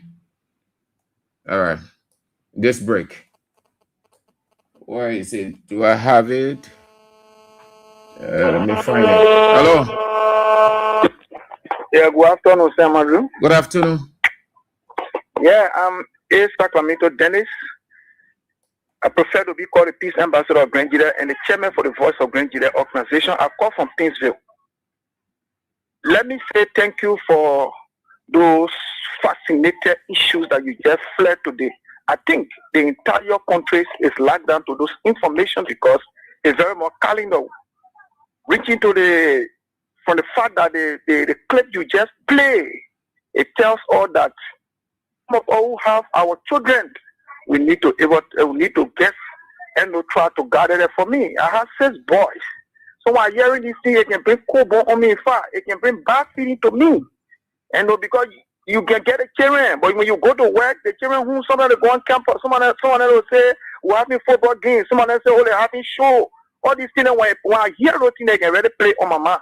So I wish that you guys will continue to flood the thing so we, the parents, can always be on our guard. And when it comes to the issue that has to do with presidencies and people, this thing will not. Some of all we just talking it now, but we'll reach to the point that we'll be going from Palaba Hall to Palaba, from community to community to digest something. Most of the things you're seeing will be coming to you guys to gather clips, to gather information, so we can be putting our MP3 down, putting our instrument down, and be playing those things so people can hear it about those mistakes and those bad things. Most especially the president sitting down and telling people, say, Ghana facing new land, where they are destroying other people's riches and all those things.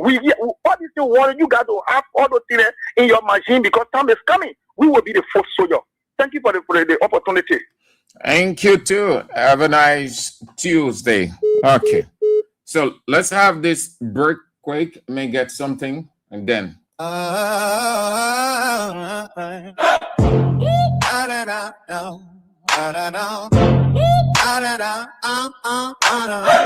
Two leaders walking different lives. One leads with love, the other spite. George and Joseph Boca stand so clear. One brings hope, one brings fear. Joe's where he rules with gentle hands, lifts the weak and understands. Every soul gets equal chance. Compassion flows in his advance. When the people need him near, he steps down to dry their tears. Plays with kids and helps the old. His warm heart can't be sold. Oh, Joe's where leads with love so true. Every day his care shines through, while the other spreads the pain. Joseph Boca brings the storm and rain.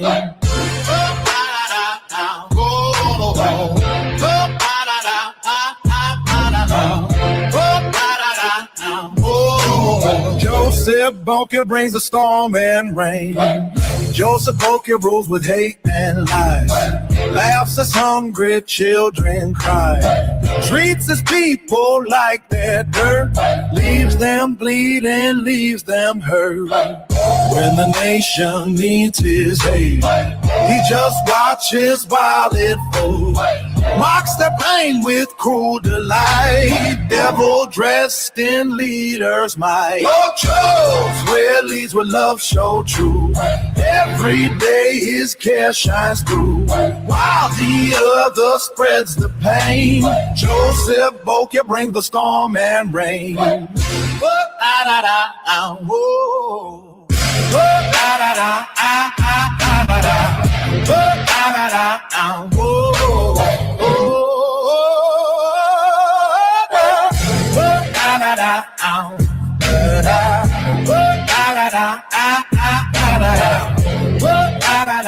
Box the pain with cruel delight. Devil dressed in leader's might. Lord chose red leads with love so true. Every day his care shines through. While the other spreads the pain, Joseph Bokia brings the storm and rain.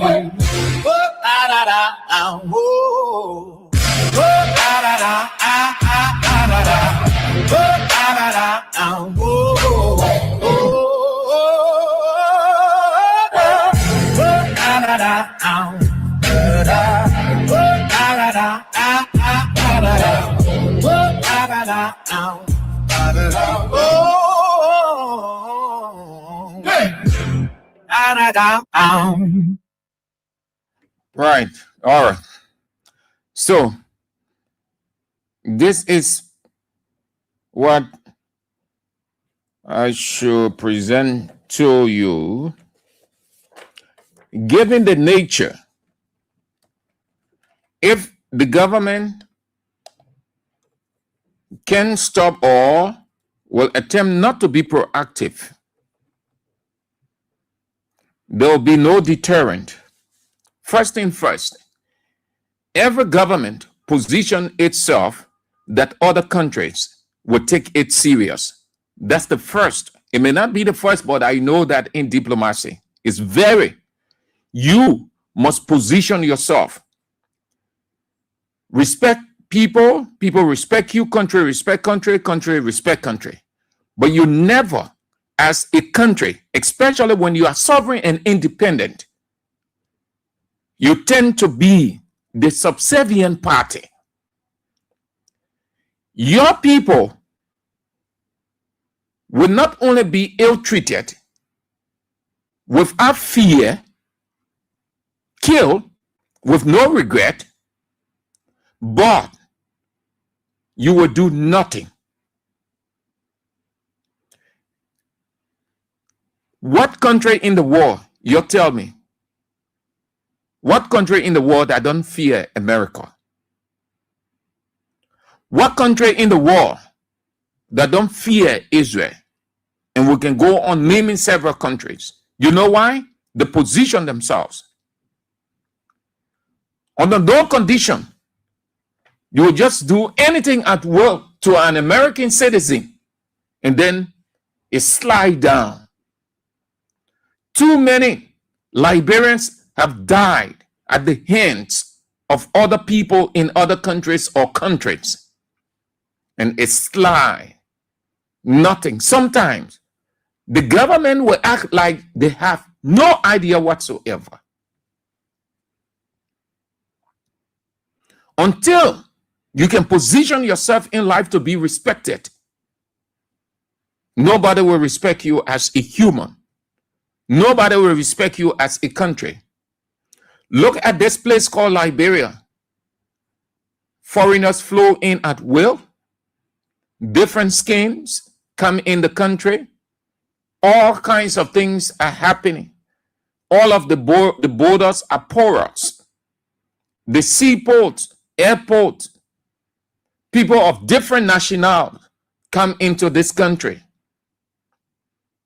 They do whatever they want to do, whether they know the country or not, whether they have document or not. They mingle with the citizens of the country. They set up business anywhere they feel like. The authorities see them and nobody question them. They interact with the people. The people, Liberians, are all embracing of them.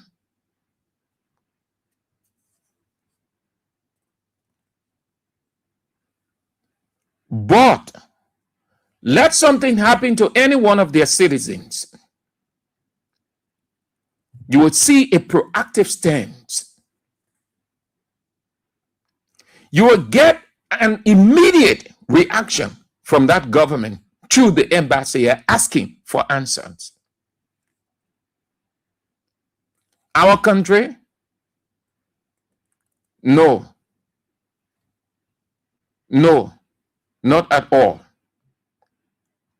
Every one of us heard what happened.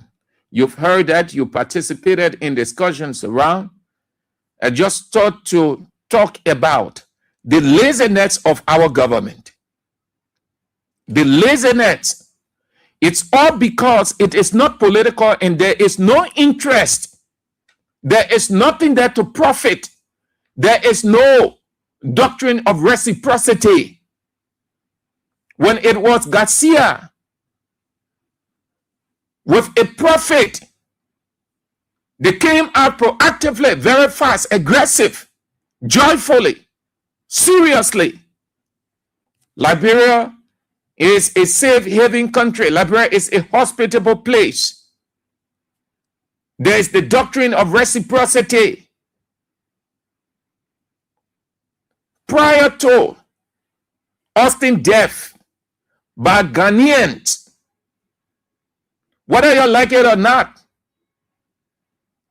we know the Ghanaians, they are not fond of Liberians. Typically, Liberians are more comfortable with Nigerians than Ghanaians. We were here during the war.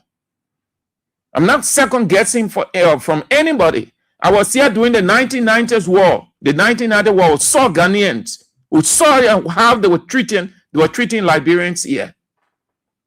Those Ghanaian ECOMOS soldiers, we saw it.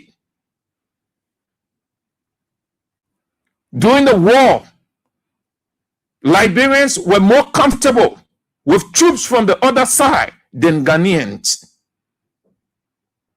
Even though their fellow black skin, but they saw Liberians different in their own place. They treated Liberians. Ghana, oh come on. As a typical Liberian, they prefer to identify with a Nigerian. They feel safe with a Nigerian than a Ghanaian.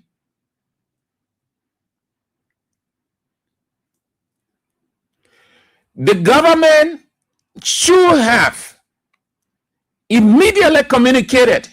Listen to what the people said. I am not convinced that anything of a serious attention going to come from the government here. And not political. They don't get interest in it. They will take it to mean nothing. Did you people get the communication that came from the Assistant Minister for Public Affairs, Sewak Bah? What did she say? The government of Liberia is following closely the situation in Ghana, and the laws of Ghana must be applied. The government of Liberia remains confident in the due process, and on, saying all kinds of things. Is that what you should be saying? Because you got nothing. Tell the Ghanaian government, henceforth, we need an answer into the death of our citizen Austin Tengbe. And you can give the Ghanaian government an ultimatum to get an answer.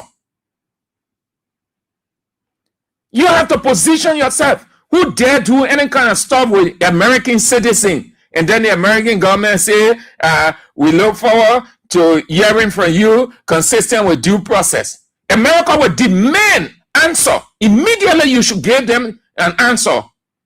That will make country respect you. Individually, that's how your colleague respect you, how you position yourself.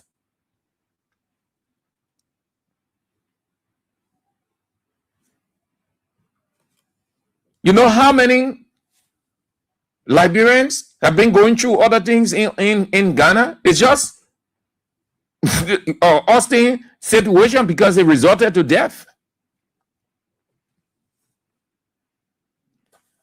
The government has to be proactive.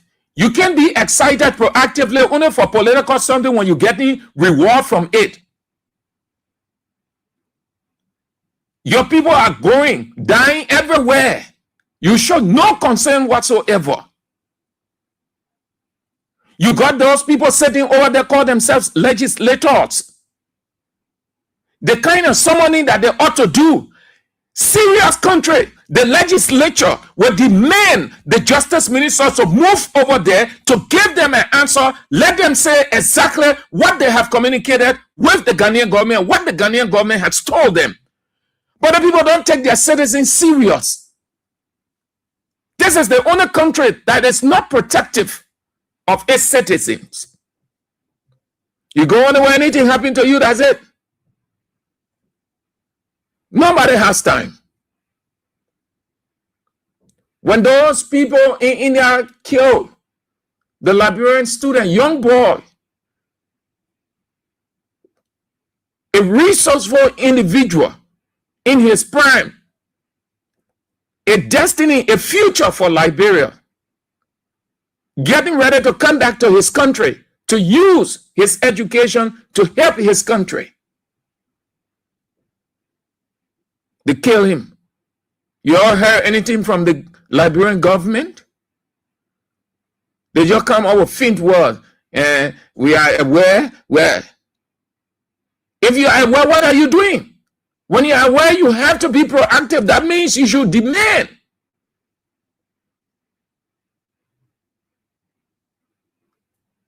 Nothing. That poor family just handling the situation. Either will be the burying on us or the bringing here, the burying, it'll be finished. The people ain't get time. You know why? They don't take anything serious. Yeah, because none of their children involved with it. None of the children, I bet you if that was a government minister, son, somebody close to the president says, son, you have seen the reaction.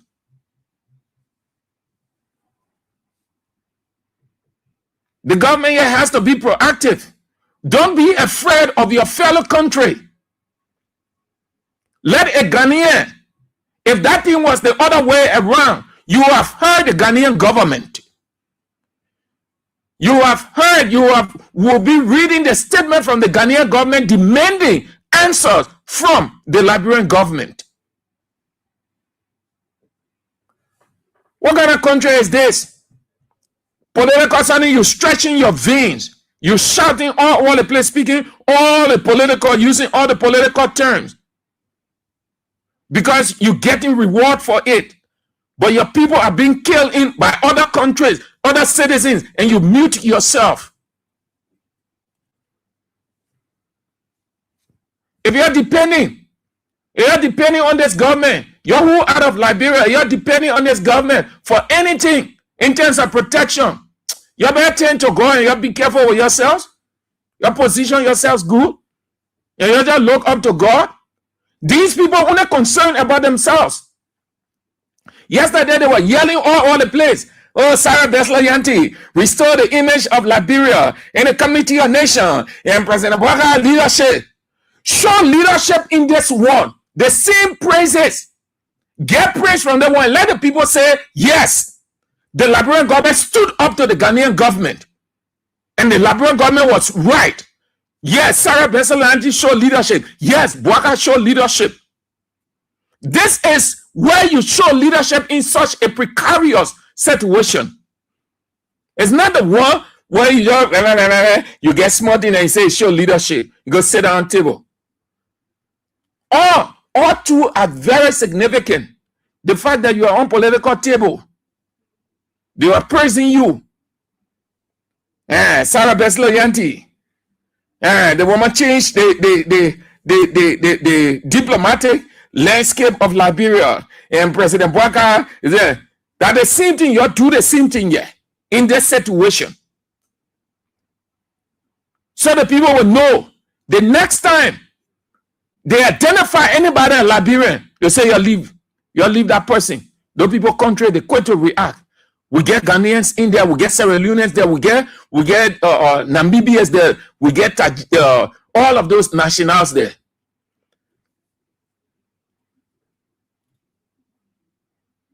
This country is just a good country. It's just a good country. Liberia is just a good country. This thing can happen. As we see in other countries, there will be reprisal attack. You kill one Tajikistan, hey, there will be reprisal attack. Before the government can realize it, they're gone. But when you get time for that thing, we have not done it before. Some people think we're stupid. When you're Liberian, they just kill because the government will sit down to and do nothing. 26 years old technician. What's that? Let's assume for discussion's sake, the man is a thief. What do you carry the thief? You carry the thief to the authorities. You can take the law onto yourself. When you take the law onto yourself, then you are not the authority, you are disgruntled, then you equally have to be punished.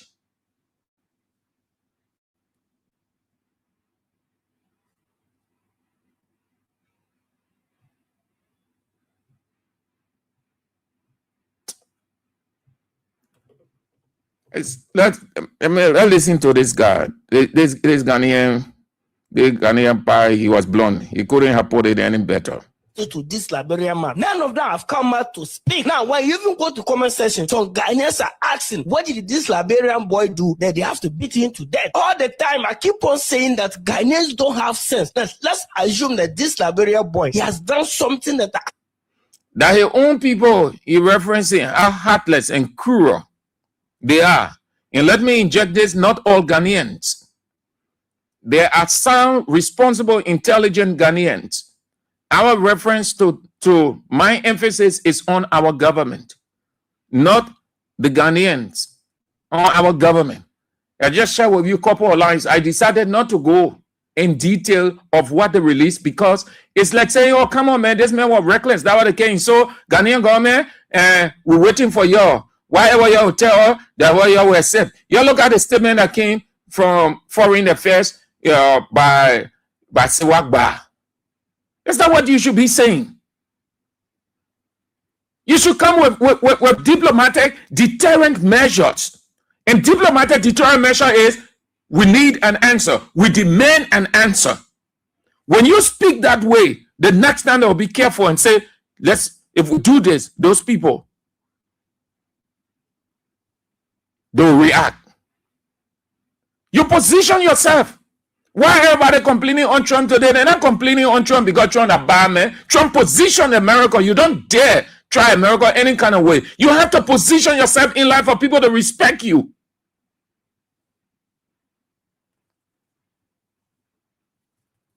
Can you government today? Yeah, this thing that international something. Sarah Beslow Yantina, but now it's some country, some government, you know what they do? They will dispatch a delegation immediately. Let the boy in Indiana, like that the main family honor it finish. It finish. Because it's not political. They ain't get interest in it. There are people, none of their relatives attached to it.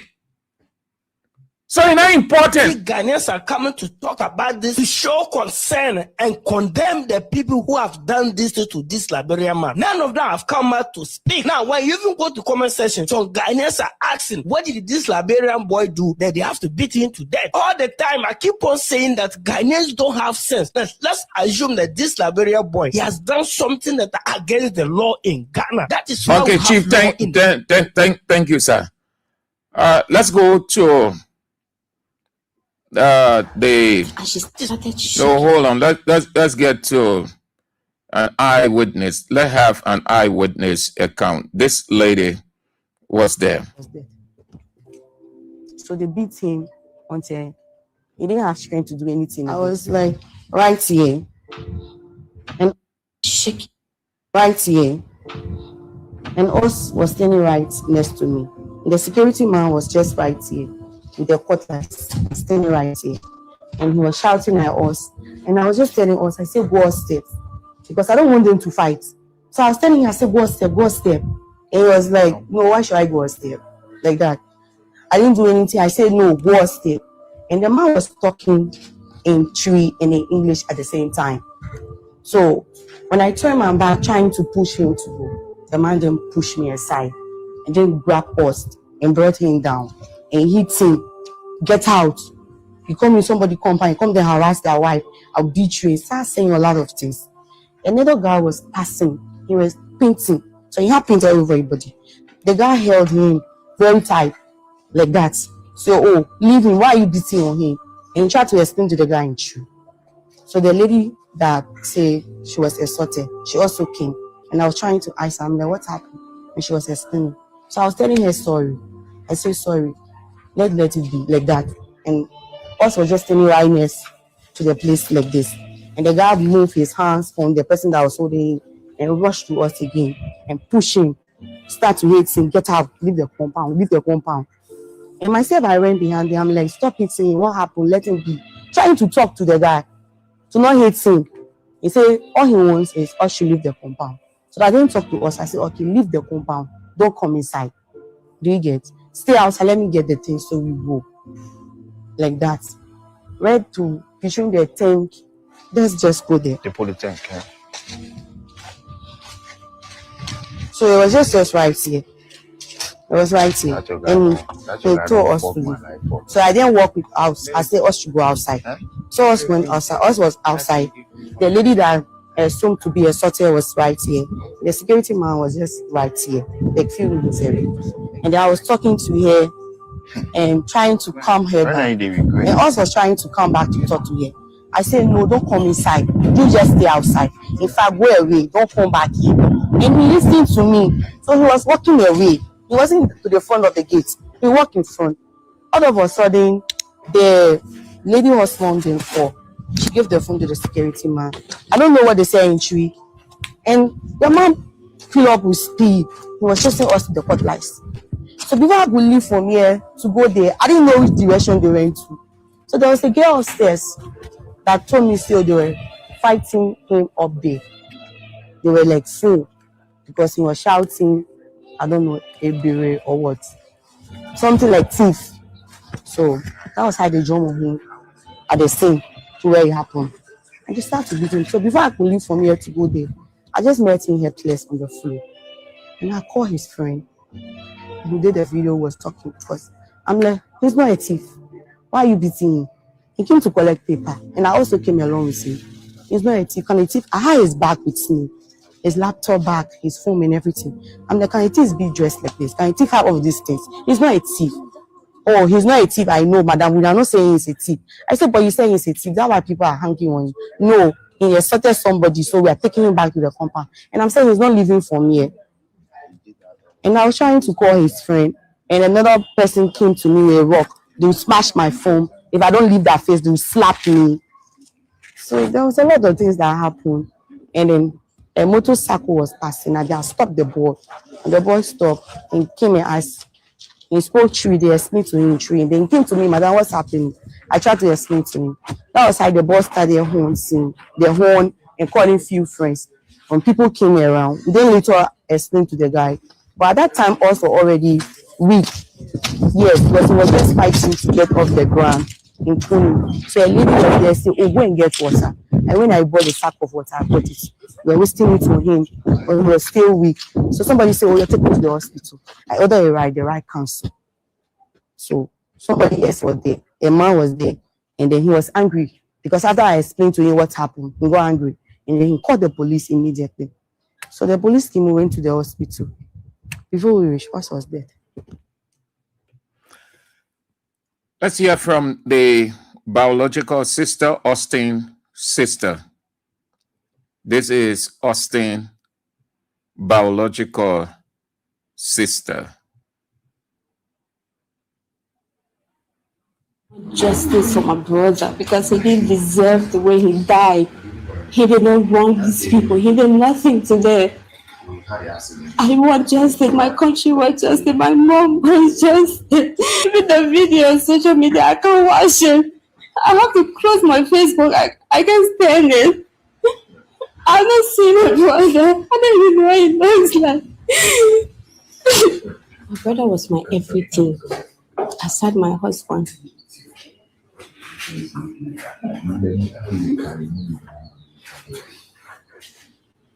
He has been my best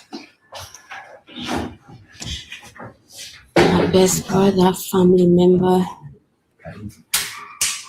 My brother was like my father, even though he was my small brother.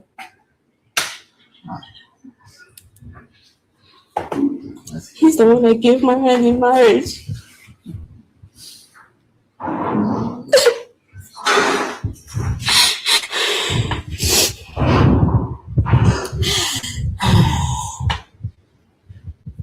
It was on Friday.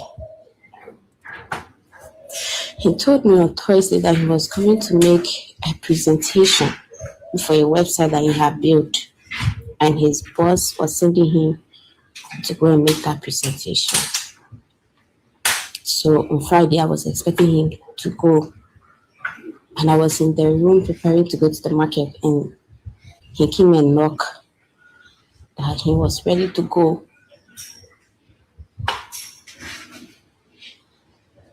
That was the last time I saw my brother.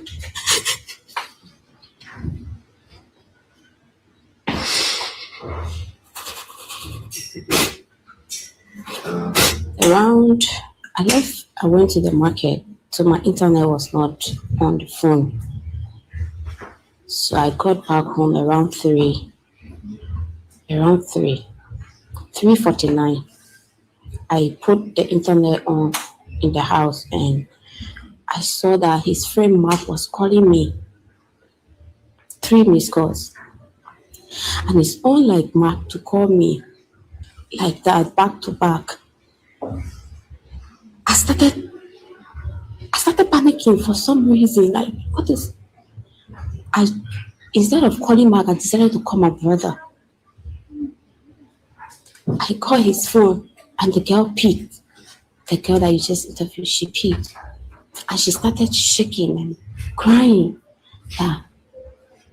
Austin and somebody got into a fight. I said, a fight? My brother would never fight anyone.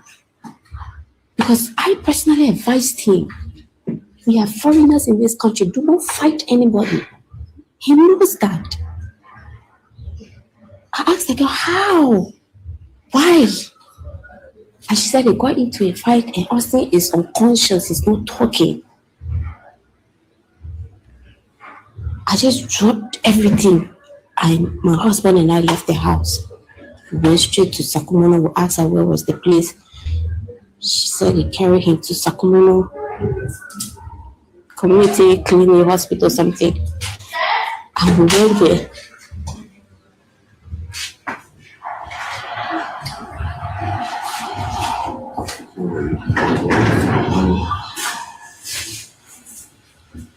Want justice for my brother because he didn't deserve the way he died. He didn't wrong these people. He did nothing to them. I want justice. My country wants justice. My mom wants justice.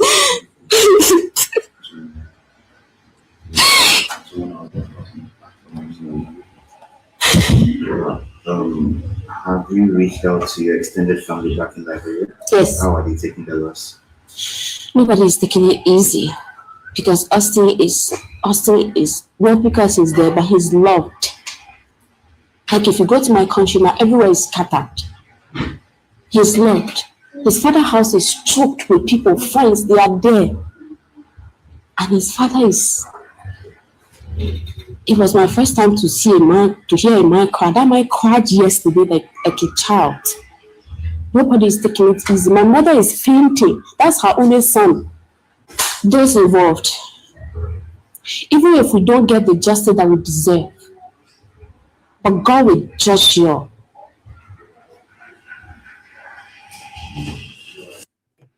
Amen. Only born child for the mother, just as Nelson was the only born child for Joel Howard Taylor. Yeah, terrible, sad. Madam, you are not. You want justice, I know, but you are not. Your country will not help you. This government will not help you. No. We saw it from What the guy, the boy that died in India that was thrown from the building, they said he carried out some kind of joking thing or expression that they did not understand, all kinds of stuff.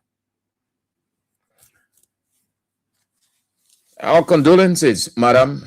It's not easy. It's not easy. Easy. Something you can bear. Yeah, as she said, the family back home, the mother, the father, can believe that his boy is dead. The mother fainted a couple of times. Yeah, terrible. I want justice for my brother because he didn't deserve the way he died. He did not wrong these people. He did nothing to them. I want justice. My country wants justice. My mom wants justice.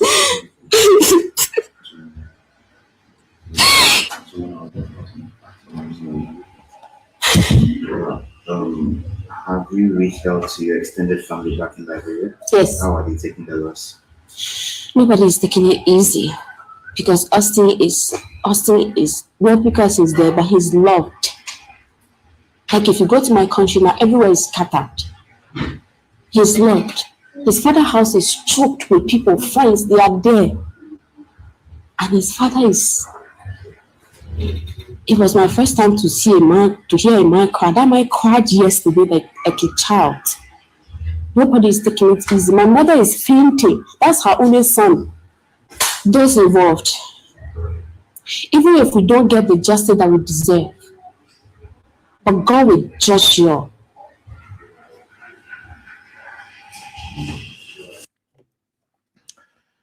That's it.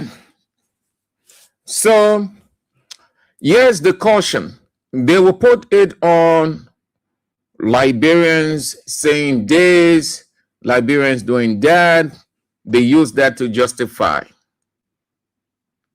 Even though the Ghanaian government said 3 persons have been arrested, the next person is at large, and our people here say they are following the situation, that the law of Ghana should prevail. Listen, you Liberians out of this country, you be careful. You keep your conversation to yourself. Have a conversation with a typical Liberian close to you.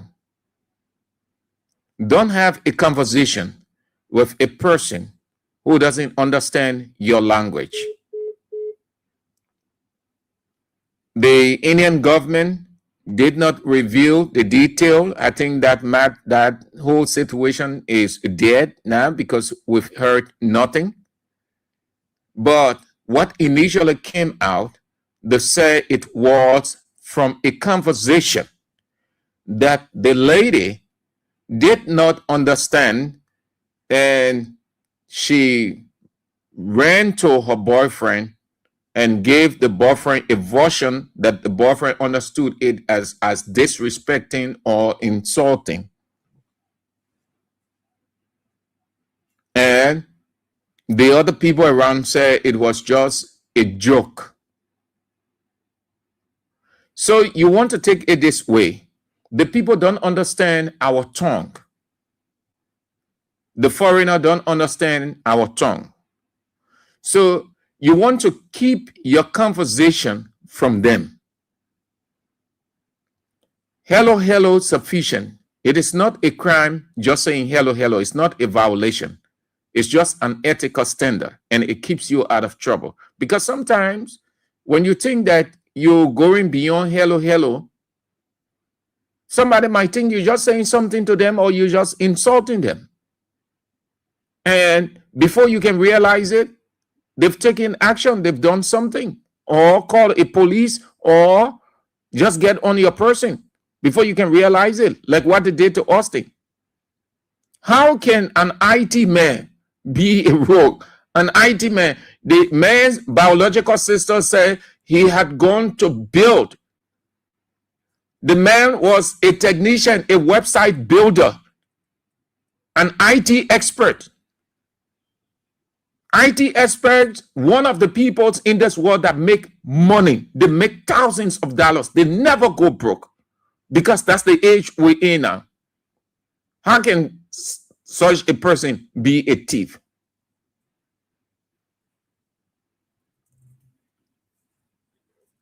You people have to be very careful. Citizens in their country, they feel protected. They feel that at a country. You foreigner, they feel that you are a foreigner. You don't get any right. Liberians are suffer. If our government was cataloging Liberians that have been subjected to inhumane acts, Liberians killed under different circumstances across the African continent and the world, the number will be too staggering. But our government have no time for that. So it's the saying that the people have, they say everybody for themselves, God for us. So while God protecting you, you have to live all by yourself. When you have a typical Liberian that understands your language, then you understand that Liberian can understand Liberian where you are talking. So when you say something, they will not say you insulting them. They will not say they don't understand you. So let's take it that way, because some of the things have been coming out of what we've been hearing. So you avoid those foreigners. Hello. It's sufficient. That's why God will always bless our country. Liberia, we have our political differences, but we never go to the extreme. We never ever go to the extreme. All of these, you have thousands of foreigners in this country. Some of them are provoking. Some of them do things to citizens. And nobody go on to attack and kill them. That's what makes Liberia different from all the countries of the world. You speak to a given person in America, song in a way, whatever way they interpret it onto their own. Wahala. In Germany, in France, in Italy, everywhere, European countries, some African countries, like we're seeing of Ghana, we're seeing India, far away. But nobody has time for anybody yet. All of the nationals, all of the human beings in different areas, all of them in Liberia. Look at what happened, what we saw on social media.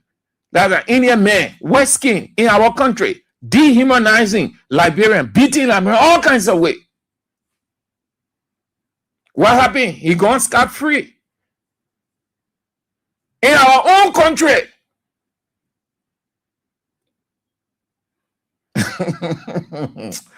That God, man, that God, we bless God for this country. The things that can happen, or the things that are happening to Liberians out. If we were wicked people, forget it. This country upside down. Then you have half of the foreigners gone. But the people don't get time. You can do that in other country. You kill Liberian in India. Then nothing come of it. They go with impunity. A month in between. Austin gone. Typical Liberian.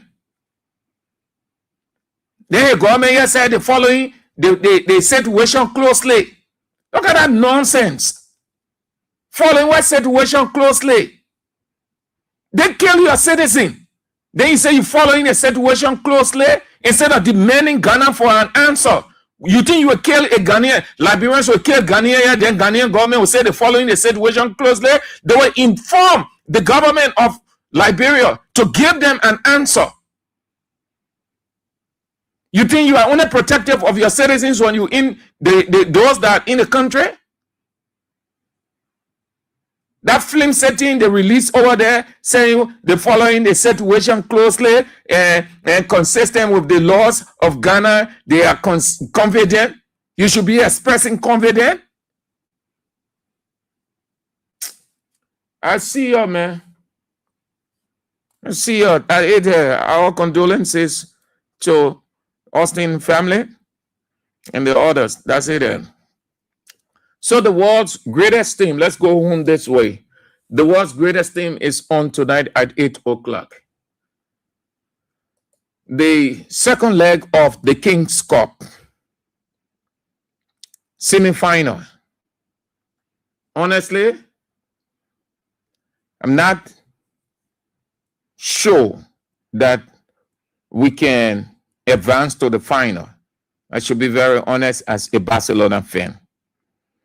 Our coach put us in this difficult situation. We can come out of it. We're going this evening just to watch the game. Or let me say I'm going to watch the game. And I will just be hoping that we avoid back-to-back defeat. But we cannot overturn that 4-0 deficit. If it happens, well, I will be excited. I will celebrate. But I'm not sure we can. No. What we are going to do this evening, we should have done in the first leg. How can you, after putting yourself in a stupid situation, then you say you're getting ready to use your full squad? When you had the full squad at your disposal as a coach, you decided to make a number of changes to the team, knowing fully well that Atletico Madrid is a force. It is not because we beat Atletico Madrid 2 times, because that what came in a coach mind. He disrespected Atletico Madrid. You don't do that. You never ever overlook your opponent. It's not because we defeated them 2 times, so you went and changed the squad. And he sat down over there, look at the goals. Do you know that Atletico Madrid should have scored 2 goals in the first 1 minute of the game? Barcelona defense was flat-footed, as they say in Liberian football, Liberian jargon. Barcelona was nowhere. Disjointed defense, disjointed midfield. The attacker, forget it. Our team, honestly, our team, that one man attack. Lamine Yamal, when I begin try to do something, nothing else. Because Ferran Torres power, forget it. That Mr. Plastic Bear, he weak. Lewandowski, you won't expect much from Lewandowski. He's of football age now. He's not in his football prime again. And tonight, he's not available because he has, what they say, I think sometimes broken something around his eye. And he can't wear mask to play because it is still fresh. So what we're just going to sit down and watch that game. When we beat the people 2-1, 1-0, whatever they score, at least I will celebrate. I say, thank God we avoided back-to-back defeat.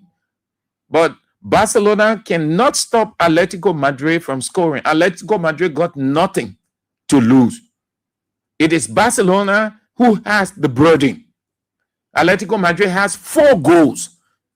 So if Atletico Madrid scores 1, Barcelona will be looking for 6. If Atletico Madrid scores 2, Barcelona will be looking for 7. Where is it possible in the world that you will score 7 goals against an informed team? Even you playing a small maturing in a year, you can score 7 goals on them. Our coach blundered from that game. He blundered. He regretted it. You bought players to fortify the team. You know why offices can recruit people? You know why teams can recruit? So that you give other people the time to rest and regain energy to come back. The man had just come from injury. The man ain't fit good. Then you put body on 3. Why did you buy Cancelo? Why did you buy Cancelo? You bought Cancelo for reinforcement, or as reinforcement, you refuse to play the man. You play Body. Body standing there, the people passing by him. The 4 goals came from Body win. What kind of coach is that?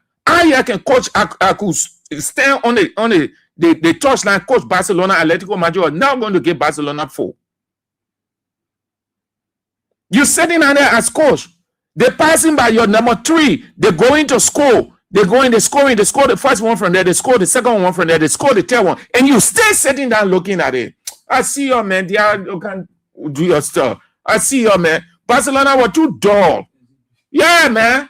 Then you can't talk about say we're going to beat them. Barcelona can pour Atletico Madrid all tonight. Let your focus on La Liga. Thank God, Real Madrid, they beat Madrid last night at 4 points. So let's focus on our one.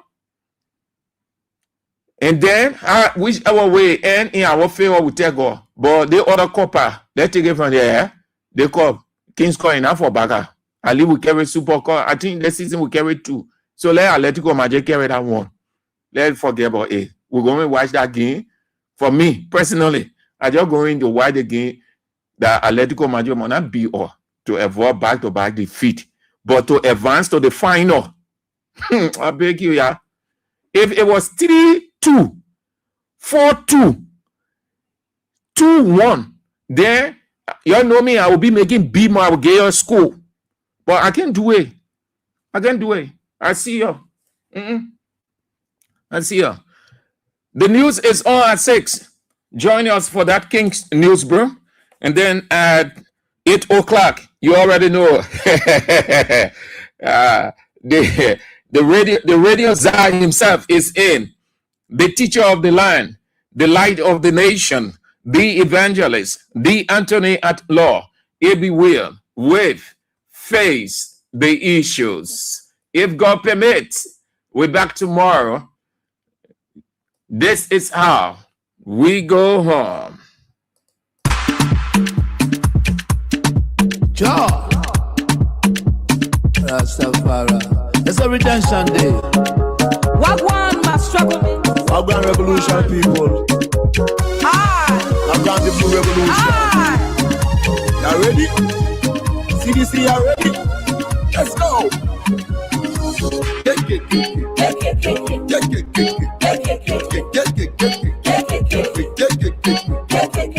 CDC come. CDC come. CDC build. CDC build. CDC ready. CDC ready. Take what just come in. Oh. Yeah. We building a new home.